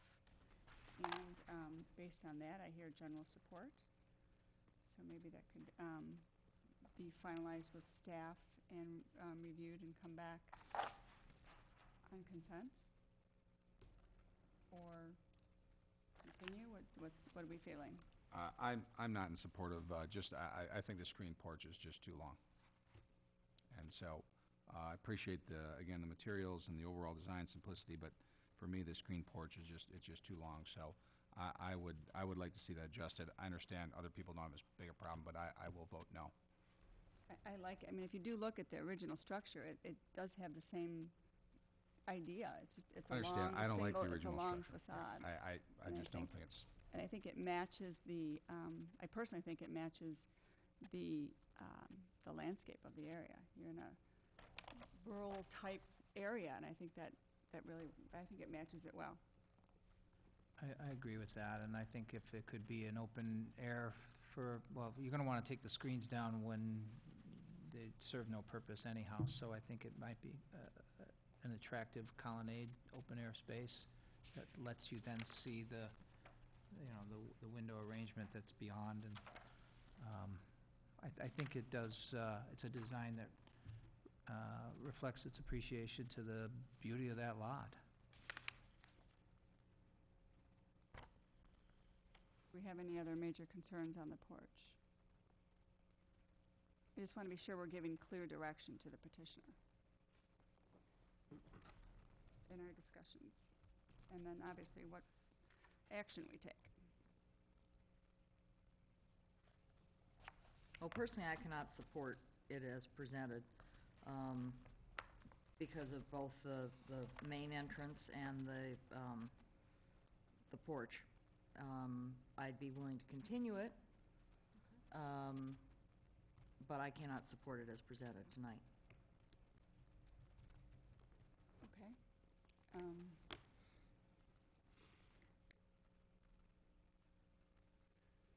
Support, I mean, What about subcommittees? Is that something? yeah, I mean, that way they I'd be comfortable with that. could kind of move them I mean, further a little bit. And you don't do I think any submission seems to benefit from a subcommittee. I know it drags it out, and I don't know, how much time they might have, but I Well, could if support a it's- subcommittee. I think It would be it- faster than a there could be, continuation, I there think. could be an overall benefit to the Right. So if petition. it would go to subcommittee, then Okay. it seems the chance of it going through next time would be more likely than coming back and then maybe half of us still are not happy with it. All right, would someone care to make a motion Well, regarding the demolition and replacement structure? um,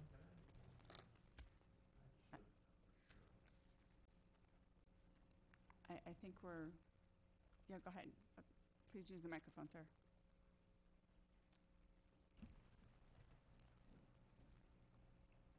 This is my home for my son and myself. And I can appreciate that you guys have an opinion. But I've been building houses for 30 years. And I've had tremendous success at that. And we've taken painstaking time to talk to Megan, to go to the building department, to fine tune this. We used to have the porch chopped up in a couple of two smaller porches at one point, and we met with Megan and we refined it. It used to be different, and I like it the way it is. This is my house. I know you people govern over everybody, but, we're talking about something where, is it supposed to be good looking? Is the design guideline, as John says, or this gentleman here, it meets the criteria. It's a good-looking house. I'm going to do a good job on it, and you're stifling me. I bought the house on December 20th. Today's April 3rd, and now we're going to go farther and farther nitpicking. Oh, I don't like the porch, or I don't like the way the front. It's nonsense. It really, that's bottom line. Move the door over a little, do this. Come on, you're living in the house. If you build something, and I disagree strongly. You do know what makes a great house? The interior of the house, the pictures, the people, the character of the home. The outside, if it's aesthetically appetizing to an extent, good enough. Okay, this is going to be a good-looking house. To nitpick somebody and take them and derail them because, I don't like the porch, it's too long, or I think the door should move over a little bit. If that's something you really, really want to go, fine. Then tell the guy, go work it out with Megan and staff. Don't send the guy home with lumber out in the yard and a family living somewhere else because I don't like where the door is or the porch seems too long to me or something. It's just, it really doesn't, it's not right. I know I'm not supposed to say anything. I know I'm not supposed to feel this way or whatever, or say to you, come on. How would you like it if somebody did that to you?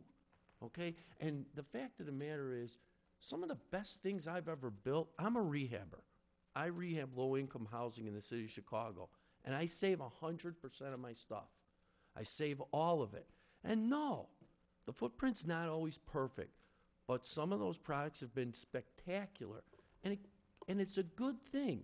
Take a footprint and work around it instead of, I think you should just knock down the foundation or rip up the slab.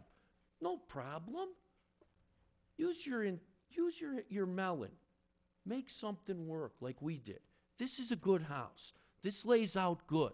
This should be approved. We shouldn't be having this discussion, and I shouldn't have to leave here with this thing. Thank you, sir. Thank you.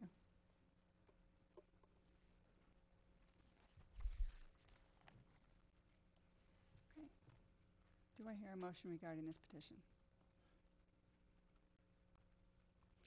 And let me just say, we always are considerate of the petitioner. We follow our guidelines, and we have guidelines and standards that we have to work within. Thank you. I move that we approve the demolition of the house at 2050 Saunders Road, and that we put the application for the new structure, refer it to a subcommittee and then to be brought back next month, hopefully. Second. All in favor? Aye. Aye. Opposed? Aye. Aye. Okay, we have 1, 2, 3, 4, so the motion carries. Okay, thank you for your time tonight. Thank you so much. Good luck.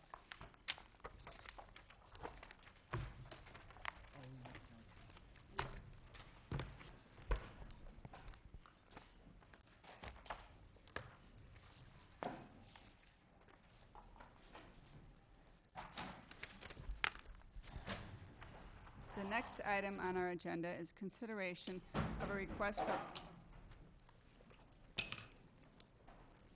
I'll pause for a moment here.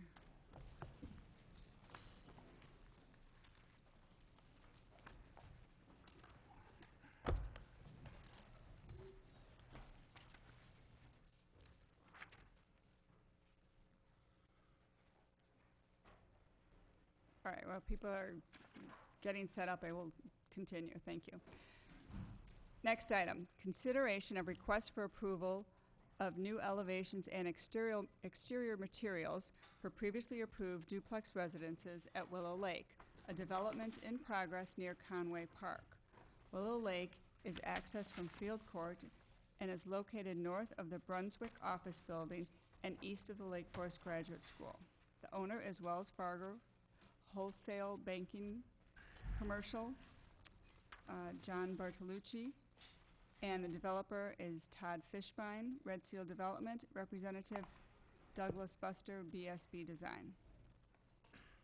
Good evening, and thank you for staying with us this long evening. Thank you. Members of the BRB, good evening. My name is Todd Fishbein. I'm the president of Red Seal Development Corp., which is a firm that has been successfully building residential communities since 1934. We are here before you tonight as a contract purchaser of the remaining lots in the Willow Lake subdivision. We are purchasing those from Wells Fargo, as you stated. Wells Fargo took that property back in foreclosure from a previous developer. We've engaged the firms of BSB Design on the building architecture and HKM Architects and Planners on the landscape design, and the development team in both of those firms have been working very closely with staff over the past several weeks to present to you what we are presenting this evening. Without further ado, I want to get the folks up here that you want to hear from. Doug Buster from BSB Design and Mark Kerensky from HKM Architects and Planners. They'll both be making a brief presentation. Mark first on the landscape design changes, and then Doug on the buildings. And then we will obviously be available for whatever questions you have. Thank you. Good evening, Mark Kerensky. I'll be very brief, but I do want to thank you for having comfortable chairs. Not everybody does, and when you have to sit for a while, it's very much appreciated. Real quick, hopefully you guys have all had an opportunity to drive the site as it exists today. We were brought on board to look at the site and specifically look at the landscape architecture. So the first thing we did was drive the site, and you pull in off a field court, you know, which is a business park, and you pull through the existing hedgerow of the evergreens, and all of a sudden there's this curving road, and you look over the curving road past straight, and it's pretty nice. You see the pond that's there that was built as part of the original development. North is to the up, in case, you know, towards the top of the screen, just to be clear. And it's a pretty nice character, and you see 4 homes that are partially constructed. One of them is currently occupied, and there's a mass to them, but there's obviously gaps and void. But if you sort of, so I drove it, and you start to squint and try and envision it built out. And it'll be a nice community. There's a nice character to it. You're seeing a constantly curving street. You're seeing variety in the views of the architecture. It's nonlinear and the like. So what we did is started real quickly, we looked at the existing landscape architecture. We looked at the existing units. There were only 2 unit plans, so 2 landscape plans for it. We've got somewhere in the neighborhood of 14 combinations. We've got a multitude of different units. So we looked at the units and came up with unit landscape foundation planting plans that not only respect the existing, because those existing homes are landscaped and will be repaired to what they originally approved at, but they also have to expect the new architecture and the new fenestration. So we've got a plant palette that works with that, because this is a unified plant. This isn't something that has been designed to be every home unique and dramatically different. It was designed and we're respecting that it was designed as part of a unified project. So we did unit plans. In terms of the overall landscape, there's a lot of work that was done on this project in the past with the neighbors and everything else. There's extensive, you can see on this overall view, there are extensive setbacks off of the existing lakes to the north. There's extensive study of the trees and the tree preservation, and we met on site with the city arborist and walked through some areas and all that, and the general intent is to maintain it in the way that it was designed. There are some areas that were planted, there are some areas that still need to be planted, but the overall character is to maintain it in that existing area. There are some species that we will start substituting out that aren't doing well there or have died, or just in the timing of when this plan was originally approved, that city arborist is recommending other species, and we wholeheartedly agree with him and continue to work with him on some of those types of details.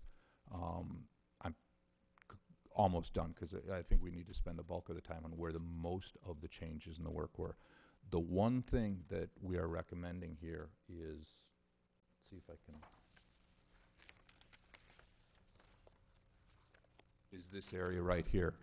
When you first drive the site, as you drive it now, that great view that I said that you get when you drive in and you go through that sort of portal of the evergreen hedgerow, all of a sudden that view of the water is going to be blocked, because if you go to the next, this below up here, on the left side is the way the existing plan is designed out.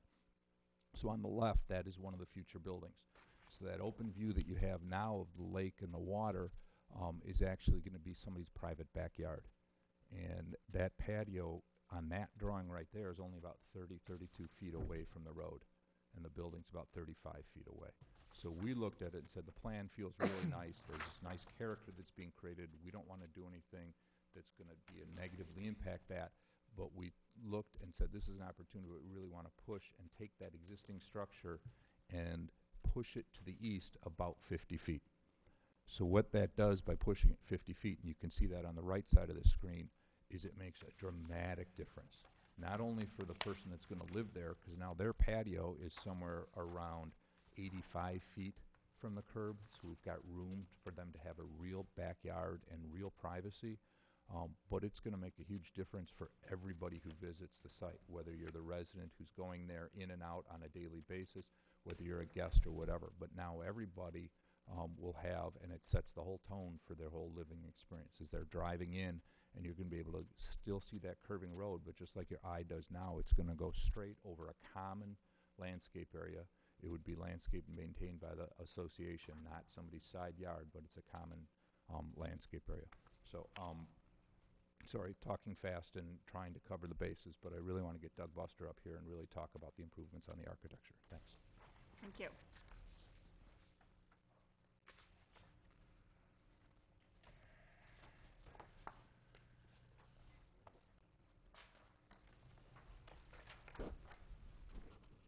Thank you, Board, for having us here.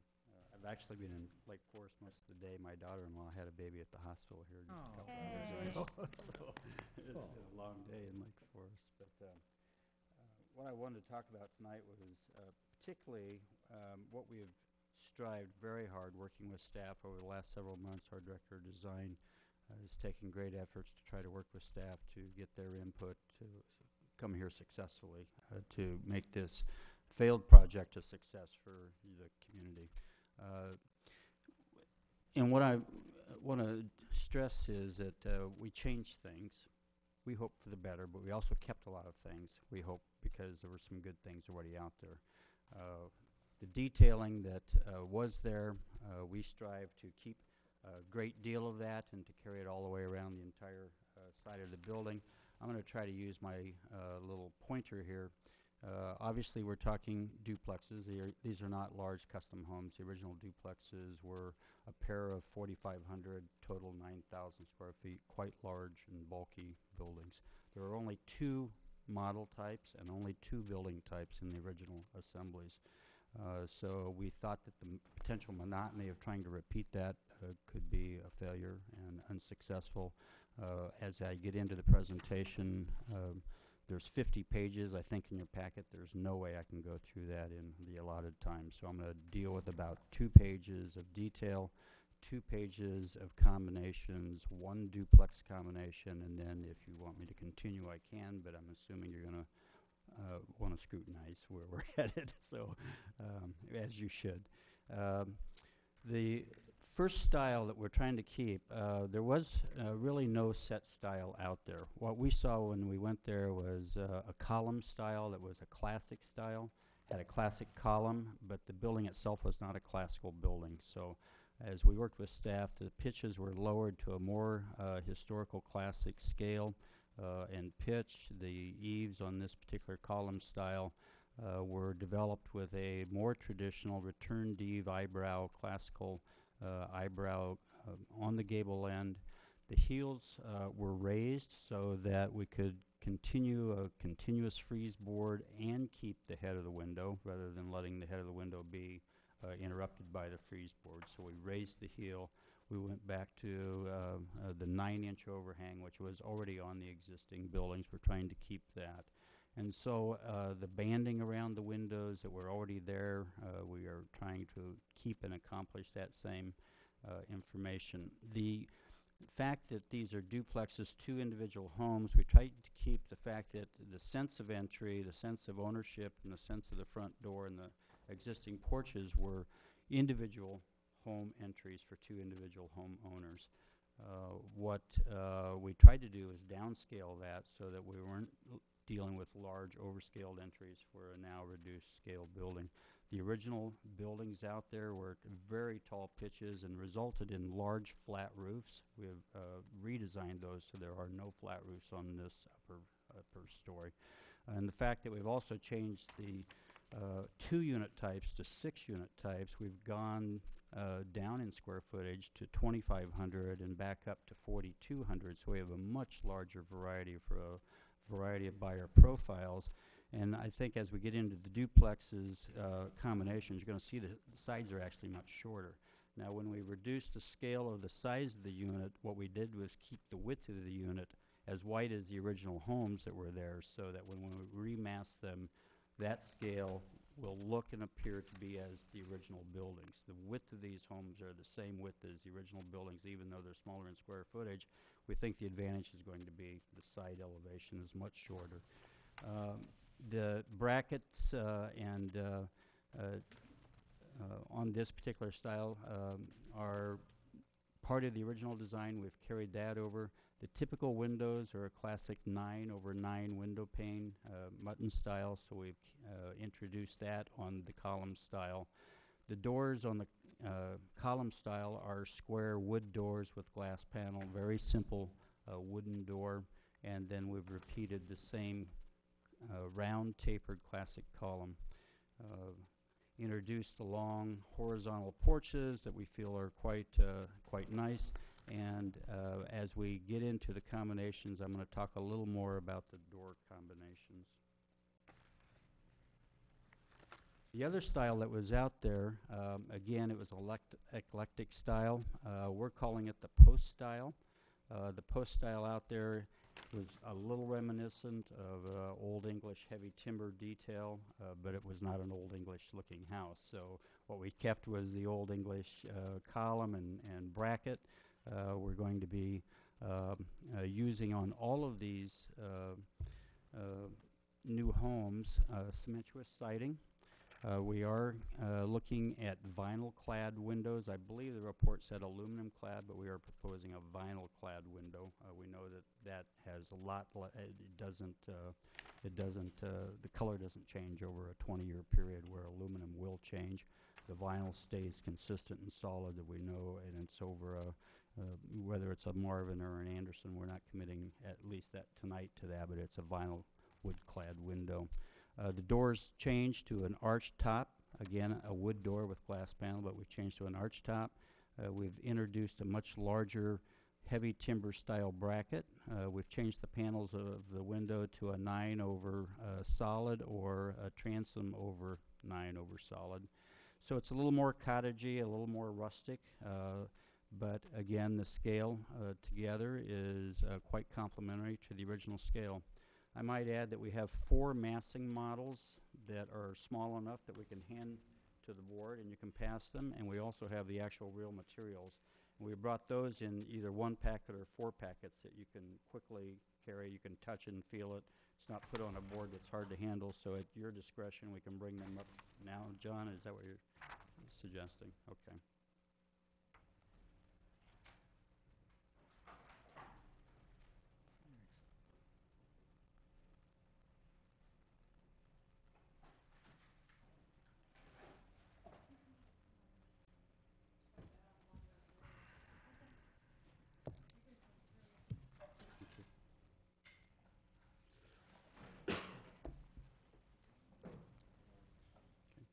While we're getting that prepared, this exhibit shows, as I said, the original community offered 2 combinations, and we're offering 14 combinations. We could offer more, but we've imposed limitations on ourselves to the combinations that we thought were best. Thank you. The stone that Julie just put down is buccal Fond du Lac stone. It's very close to what's out there now. It's did not have a large variety of color. It did not have a large segment of color. I'll just back up for a moment. The post style had brick and the column style had stone. We're introducing 2 color packages with 2 detail packages. The column style will always be the stone. The post style will always be the brick. And as we start to deal with combinations, we've got an internal monotony issue that we're going to deal with so that we can guarantee that you won't have monotony. As I said, 14 combinations were put together. Our own internal criteria was that we were never willing to put 2 ranches together because nowhere in the original community were there 2 long, low elements. So we've always committed that a ranch will always be paired with either a 2-story or a ranch will be paired with a master down cape. Those combinations I know are in your packet and may be a little hard to read. They're for your discretion.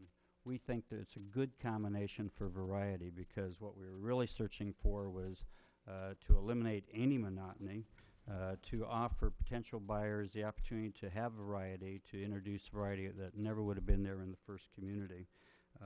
We'll never allow 2 ranches together, and we also never allowed 2 front-facing garages together. So we'll never get a 4-car garage. As you look at the combinations that we have, we may have 2 garages together, but when they happen, one's facing forward, one's side-loaded. So we'll never give the opportunity for 2 facing garage doors absolutely together. We may have 2 facing garages, but as in the original community, we've split them apart. They're totally separated in the building, so they never come together. And the internal monotony code that we're self-imposing on ourselves is that color package and that detail package will never happen adjacent either side of each building, and will never happen across the street. So that it's an old way to deal with monotony in a larger scale community, and we're introducing that onto our own selves. That it'll never, each color package or each detail package will never be adjacent to each other and never be across the street from each other. Just to try to qualify, we've got 4, and I know in your package and on the screen, we have 4 different duplexes that come together. As an example, we have 4 additional massing models that come together. But what we want to do with these images are to show that we're carrying the same detail that's on the front all the way around all 4 sides. We don't envision this as a production community. Whatever the wrapping on the windows and the heads, we've carried that to the side. A wainscot of brick or a wainscot of stone is being carried around the side. And as we have walkout or garden level conditions, we've increased the amount of brick and carried that same level. And those details were existing in the first community, and that's the same detail we've committed to carry across. When we get to the rear, highly articulated for the rear elevations and a duplex community, we're looking at potential screen porches And as a porch, we're carrying the same front porch columns to that porch. When we go to a screen, that column detail really is interrupted by the screen, and those column brackets may be removed when the actual screen is put on. We haven't studied that well enough to commit tonight, but that would be our intention. The decks are screened as the original duplexes are screened below the decks, so that you're not looking at long stick columns that are holding up those decks. And then we just try to break the scale down. It would be to your discretion if we have too much articulation or not enough articulation, but we have looked at 6 units put together into 14 combinations for an extremely wide variety of detail and continuity. And then each in your packet, you'll find that we're showing all 14 combinations. We're showing how they go together. We're showing the roof articulation and the roof plan for each one. And that would continue on for each individual one. Here quickly is a CD2 combination. The care and detail given to the back, and again, working with staff, they've directed us in many cases to simplify what we started out with. So we've reduced some pitches, we've taken off some detail. I know there's some additional comments that you would want to review and give us feedback on, but we're trying to work with staff to get to the best combination for this community and provide the widest variety for the potential homeowner and buyers in this community. So I know that's a lot of information in a very short time. I'm sure you're ready to ask me questions that hopefully I can answer. Thank you. We'll now ask staff to present their report, please. Thank you, Chairman. I think the petitioner's last words are very right on. It is a lot of information in a short period of time, and it's a unique project, not one that the board typically reviews, where there are a lot of different buildings and different architecture to review, and not a site-specific one single-family home project.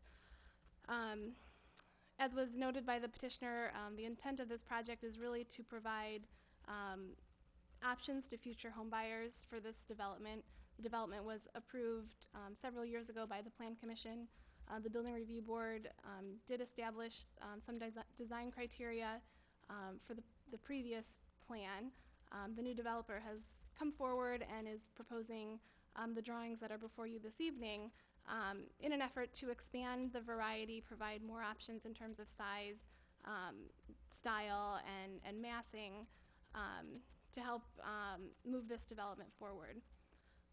I guess I'd like to just focus my comments on how to structure tonight's discussion, just because there is a lot of information.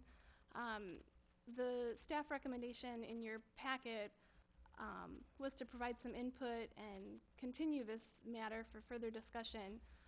But I think given the hour, given the amount of discussion that has occurred this evening, it might be good to establish some clear expectations on some broad issues, the massing, the proportions of the building, the architectural details, the style, the quality of the materials, the diversity of the design. Just hit on some of those broad topics, and then maybe establish a working subcommittee to really look at the details of each of the building and provide some input to the petitioner, whether that's in form of approval with a working subcommittee, or if the board wants to review the final product. I'll leave that discussion for you. But I hope that gives some direction with respect to tonight's discussion, but I wanted to give that option to approve the project this evening with a subcommittee to review the project. And I just wanted to add, having been involved in this project the first time it came before the Plan Commission and Building Review Board, a similar process was used just because of the magnitude of this project. So there is a precedent for moving this away from the full board and really allowing a working subcommittee to be involved and move it off the board's agenda.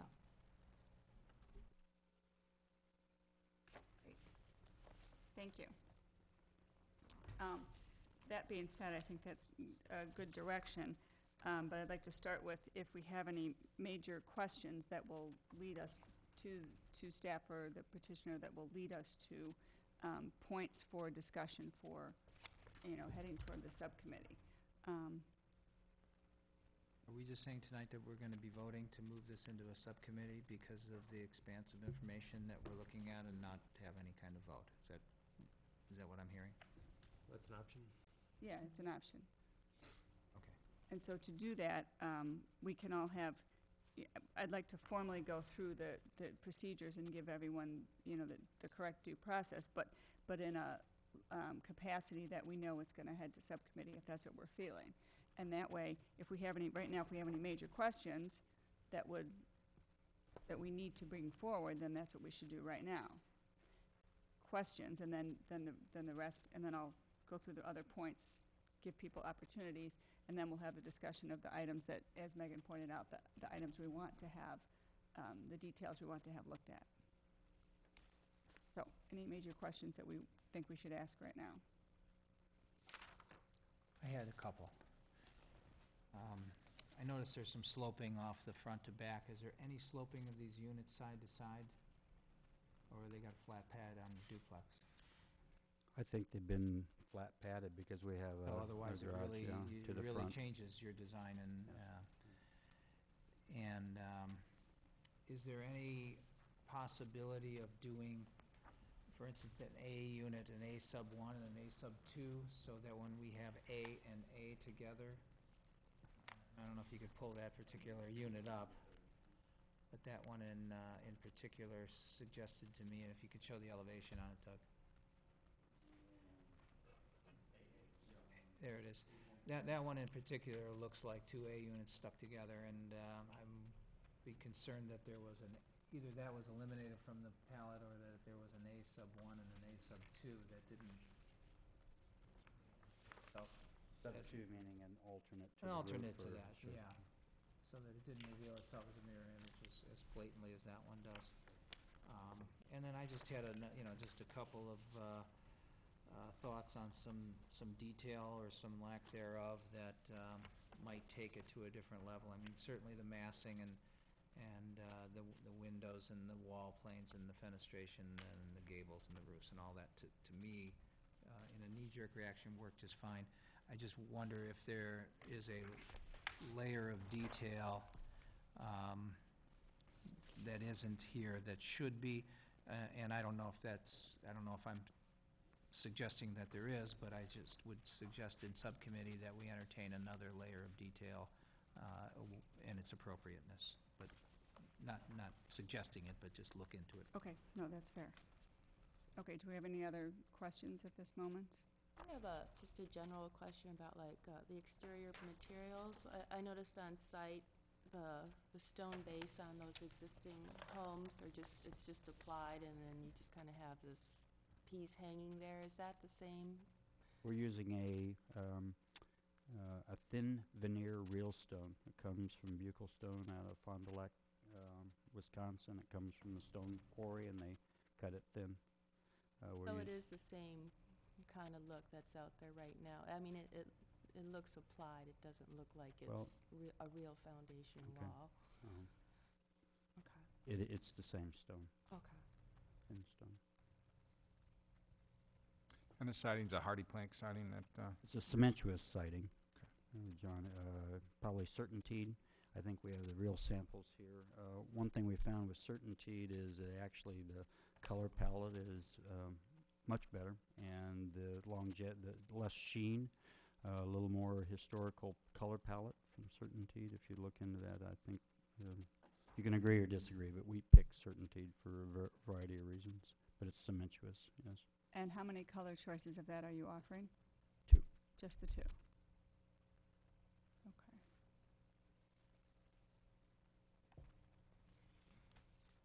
Okay. Any further questions at this moment? Okay, then we'll hold the rest for our discussion and direction. Then I will jump to, is there anyone from the public who wishes to speak regarding this petition? Hearing none. Okay. Knowing how we're planning our agenda, do you have any comments at this moment? Well, I worried about this presentation, obviously in Lake Forest, Illinois, to deal with this issues, but we've been working hard, and staff's been working hard, and has given us good direction. So we're looking forward to your input. All right, Yeah. great, thank you. Okay, final questions? Okay, let's go to board discussion then. So what I'd like to do then is, we can each have discussion regarding major comments and how we would, maybe even regarding specific combinations or so forth, and we can make note of that, and then subcommittee can work with that. I will gladly start with just talking about the combinations on the facade. I personally don't care for the units when you have all the garages on the same face. I think it looks nice when you can have some of them turned to the side, and I know that maybe with, you know, the amount of property that it's possible to side load one set of those garages when you have like the AA, AB, what else would be AD1, AE. I think it's nice to look and see when you approach that you're not quite sure if it's a duplex or not, but when you see that double set of garages, you're real sure that it's a duplex, and I think that turning that might be something that would be worth looking at.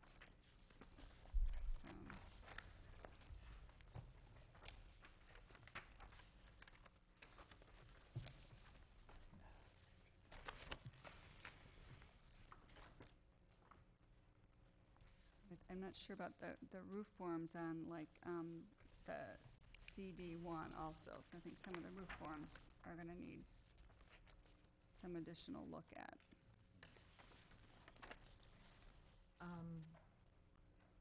The rear elevation column style units D1 and D2, if it were me, I wouldn't care to have my porch right next to my neighbor's porch. I think it would be nice if somehow they were separated for a little privacy.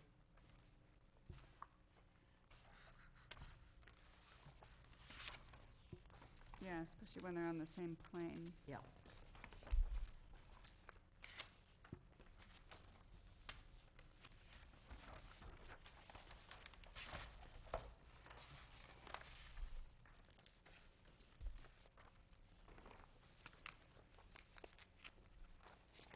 While I like the color palettes, I'm wondering if only 2 is enough. I I'm wonder if concerned 3 that it's not quite enough choices.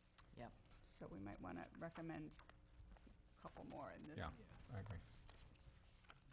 I like the suggested change on the entryway. I think that makes a lot of sense to move that one building back, give yourself, you know, for the individual unit, give yourself a better backyard, and then obviously that entry statement's a heck of a lot better. I think that's great, and I like what you've done. Flexibility, offering different product types is great, smaller units, et cetera. I think you've got a much better chance of being a success, so to be commended. And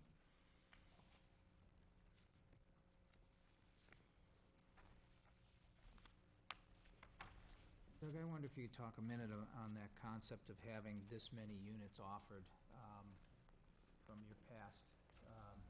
How many realistically, I mean, you're going to have your price leader, and you're going to have units that are going to take the lion's share of you know, people's desires, and based on whatever you're selling them at.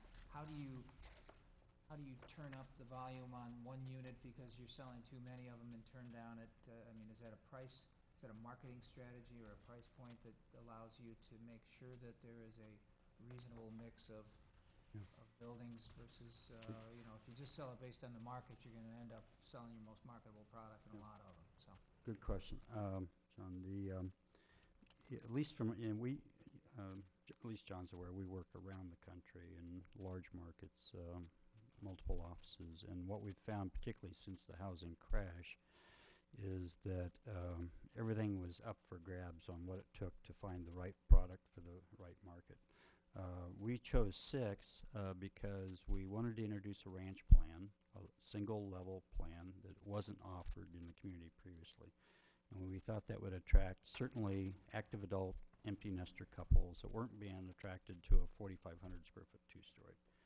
At the high end of our group, we offered a master down plan so that we weren't offering this big bulky 4,500 square foot two-story, but we wanted to get back up to the square footage, and we thought that plan would attract particularly a professional couple. They may have some kids, but certainly a more professional couple, older kids, people perhaps my age or even younger, but it's an entertaining house, very much an entertaining house. The other three plans are two stories with a variety of different lifestyles, with dens down or 4 bedrooms that open up to volume space or optional spaces or sitting rooms. And the new lifestyles that we've been doing around the country introduces what we call, a new American lifestyle floor plan, where rather than individual compartmentalized dining room, living room, separate family room, we're in some cases, we've got a couple of the two stories have formal plans, but some of them have a very open plan that is a much different lifestyle. And it's we have owners' entries where you come in and you've got key valets and cubbies, and there's a workshop, and there's a 3-car tandem in the garage that was never offered in the community. There's an opportunity to take the tandem in the garage and blow it into an exercise room. So we were just offering variety and strictly from ideas that we're seeing around the country. So the reality is what sells either tells us we were right or we're wrong, but we hate not to have a sale or have an opportunity for a homeowner to come and not find the home they're looking for. So we thought more was better than less at this point to try to save this community and redevelop it, and the market will tell us whether 6 plans was too much or not enough. You have a quota on? If I could just add to that, our experience in terms of sales and marketing, we have a variety in design elements, which Doug has spoken to. We also have a variety in price points. So these units range from approximately $700,000 to the high sixes up to $1 million. So we do find that we get market segmentation, and we do get interest in all of the different products that we present, not only because of the design elements are geared towards different lifestyles and folks, but the price points are also as well. In addition, there's another monotony standard that we did not articulate. I know it's in your staff report, where we said that we would not go more than 35% of either the post or the column style, and we would not go more than 35% of either of the color schemes. Obviously, if we look at adding more color schemes, we've got to relook at those percentages, but we're also trying to hit that sort of monotony issue through a certain minimum percentage of all of these styles, so we don't end up with all of one color scheme and either all post or column style out there. But no governor on how many of a particular unit will be allowed to? No governor on how many of one particular unit, except for saying that we cannot put the same unit, same color, post or column style with the same unit next to each other or across the street. So. Restrict how many A's are going to get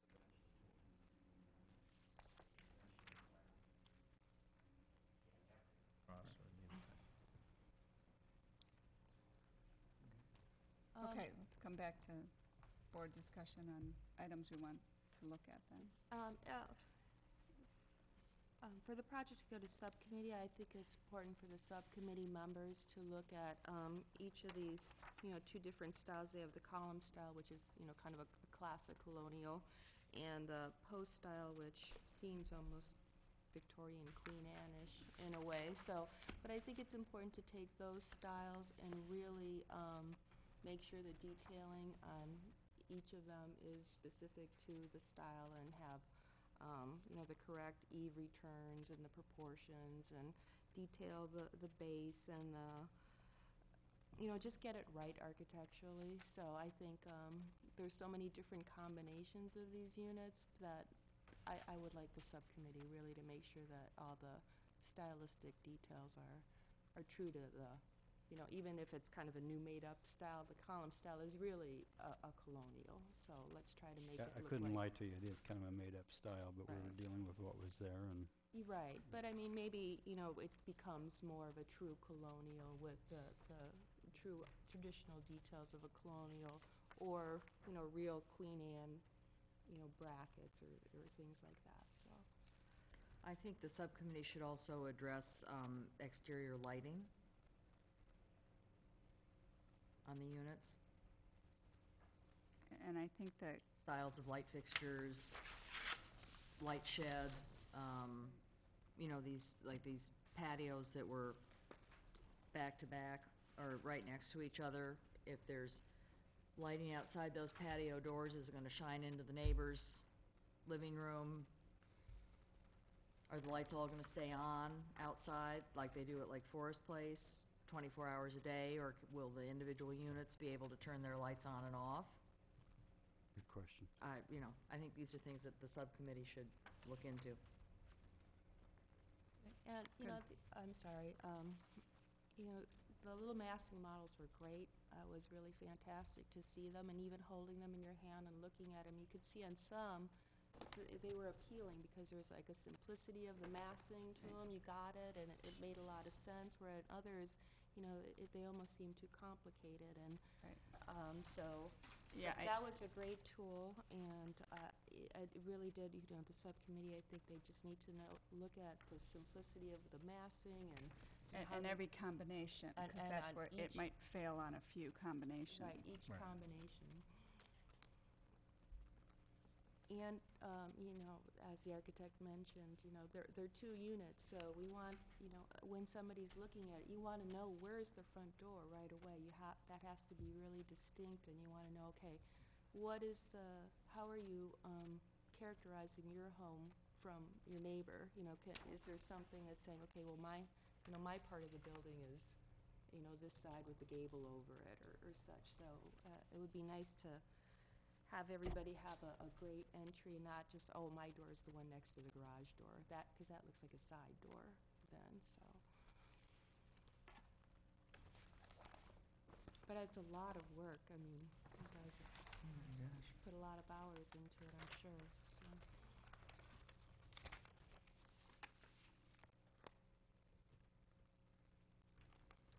Quality of materials. Right, I had some reservations, you know, the way the stone detailing right now on site, the base of it, you know, how it just kind of overhangs there. It's sort of just, you know, it's not the traditional way that, you know, homes would be built in our area. So I think, you know, even if we're using different, you know, construction technique, we maybe to try to get it to look like it's more, you know, traditionally detailed. Well, and as far as the stone and the wainscoting is concerned, there may be opportunities to not have just a continuous horizontal line that you change the material, but have it undulate into particular areas that I'm looking at, you know, this D2 elevation where you've got the little one-story that's next to the center gable. You know, perhaps you take the stone into there all the way to the eave, and then maybe there's other opportunities where, so it isn't just a clear horizontal line, but has a little bit more undulation in it. And I don't, you know, I'm just making these suggestions. I'm not suggesting that's the right answer. I think you know, a design by committee and a knee-jerk reaction to all the work that you put in here is a wrong approach. But these are things we should be looking to just clarify whether it's been the right consideration and has the right ultimate end product. I think we just picked up on what was out there and carried it over, so. Okay, so to summarize our discussion, I think we hit on all the categories that we want to be sure we touch upon. Any further discussion? Okay. Continue it? I move we take it to subcommittee and bring it back for full board approval. Second. All in favor? Aye. Aye. Opposed? Hearing none, motion carries. Thank you. Thank you for your time.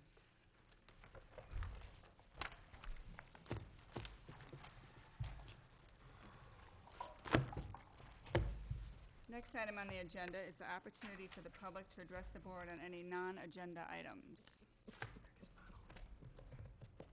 Hearing none. Any additional information from staff? Just to note that next month's meeting, the May meeting, will be the last meeting for some of you, and I actually know that we have at least 2 people that we know will not be available at the next meeting, so if anyone else cannot make that meeting, let us know so we can be sure we have a quorum. Do I hear a motion to adjourn? So moved. A second? All in favor? Aye. Meeting is adjourned. Thank you.